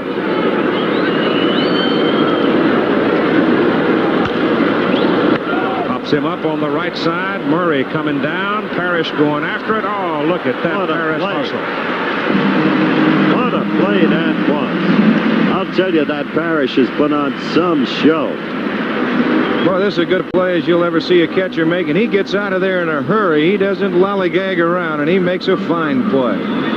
Even the national dugout was applauding the effort.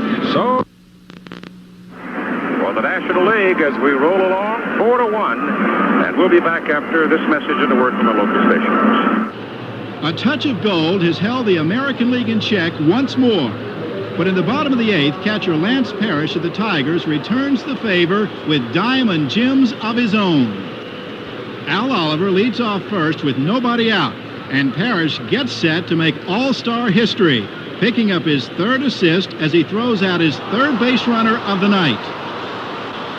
1982 has brought recognition to Lance Parrish.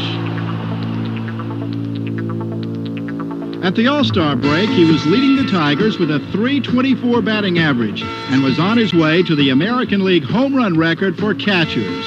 He's a dominant force at bat or in the field. But what characterizes Lance Parrish best is his winning determination. Now Parrish is determined again.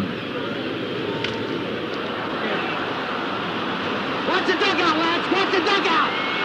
Parrish's gutty play ends the inning, and as the game moves into the ninth, the National League is still ahead by a 3-run margin. I've been hearing the so-called sports expert talk about his realistic home video baseball game. Well, I've played real baseball. And I also played the new Atari Real Sports Baseball, and I like it. Because I can sacrifice fly, as well as steal, pick off runners. Hey, it's baseball like baseball should be played. And who are you going to listen to anyhow? That other guy who just talks baseball? Or a nice guy like me who lives it? New Real Sports Baseball, one in a series only from Atari. A special presentation of ABC's Major League Baseball Friday night, Kansas City at Boston and Chicago, Milwaukee. The Times reflected their check your local listing for the game in your area. Here comes the first of the pinch hitters now for the American League as we go to the top of the ninth inning. The National leading 4-1. It is Ben Ogilvy swinging a bat there, standing just in front of John Stearns, who is now catching the New York Mets, and Lonnie Smith has gone out into left field, replacing Dusty Baker. 2 balls and 2 strikes. Ben Ogilvy's another man who is not that big when you stand alongside of him, but he will hit a ball as far as any man alive. It's all in his wrists, arms. Lifted out to the left side for Lonnie Smith. 1 out. And that'll bring up Ricky Henderson. Ricky Henderson stays in the ball game with 1 out. 2 balls and no strikes. And you've got Kent Hrbek standing in the on-deck circle. So the big youngster from Minnesota, Hrbek, is out swinging a bat. And you've got Billy Martin in the dugout, who's grown accustomed to this base. What's Billy? Billy's 0-2, and Tommy Lasorda's 2-0.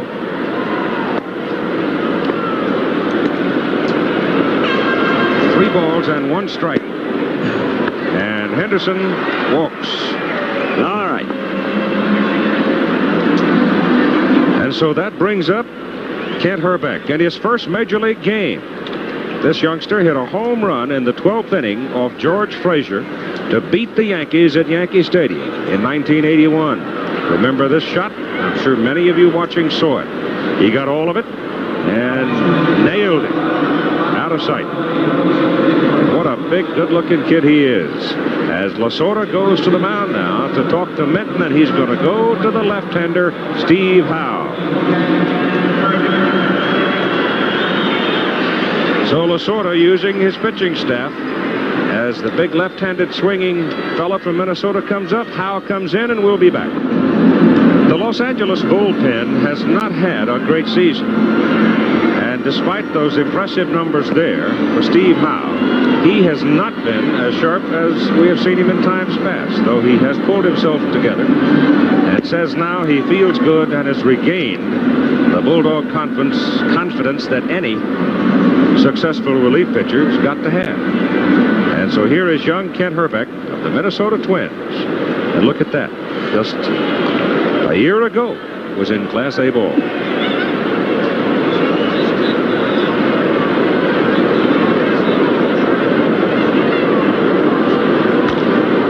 High fly ball, short center field.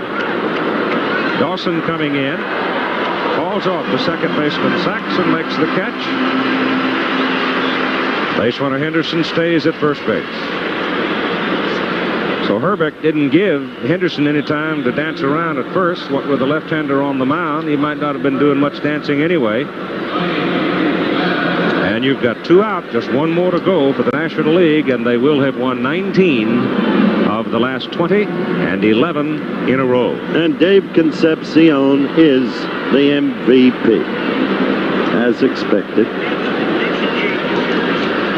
Here's Tom Hume now coming to the mound. Buddy Bell is, let's see. Well, while Hume is coming in, let us take this time out with a 4-1 lead for the Nationals.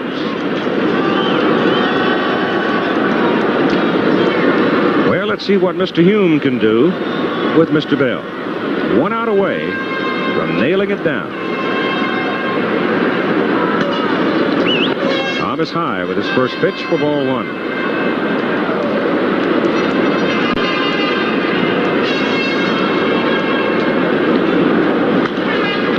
That's lifted to the right side. Right fielder Murphy toward the line. Game's over. The National League continues to dominate the All-Star game.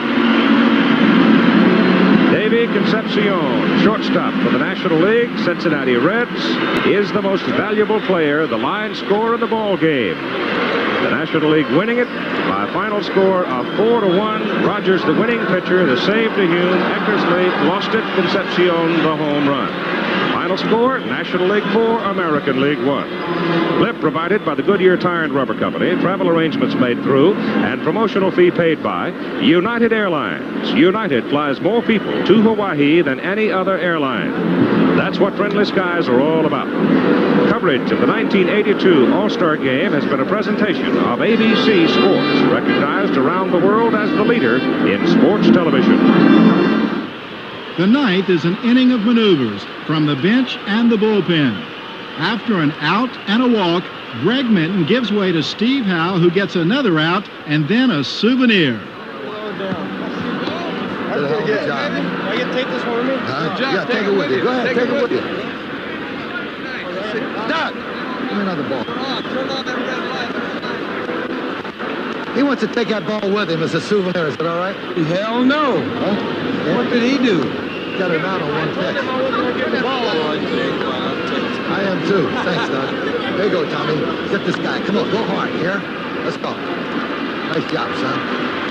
As anyone who's been there might tell you, a trip to the All-Star Game is a memory worth holding on to. And for the next National League pitcher, this is a first-time thrill. Tom Hume of the Cincinnati Reds looks in to find Buddy Bell with 2 outs in the ninth.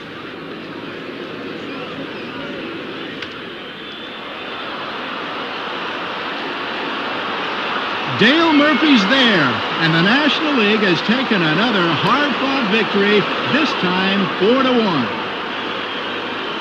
It's the 11th straight and 19th out of the past 20. An amazing winning spree considering the talent that both teams always assemble. All right! That's 11 in a row. Oh, yeah! Don't have to worry about that game till next year. And next year, the American League will have another chance at the scene of one of its greatest victories, Chicago's Comiskey Park. It was there in 1933 that the American League won the first All-Star game ever played. And the hero of that historic day was none other than Babe Ruth, who belted the Midsummer Classic's first home run. That began an era of domination by the American League, which won 3 games in a row and 12 of the first 16. In 1983, the All-Star Game will be 50 years old, a true golden anniversary. Back in Montreal, Baseball Commissioner Bowie Kuhn and National League President Chub Feeney join in saluting Dave Concepcion, winner of the Commissioner's Trophy as the game's most valuable player. With his startling home run in the second inning, Concepcion delivered the winning run, and it seems altogether fitting that on this occasion of international celebration, Dave Concepcion of Venezuela should be named MVP. And so ends a true all-star night for baseball in Montreal and all around the world.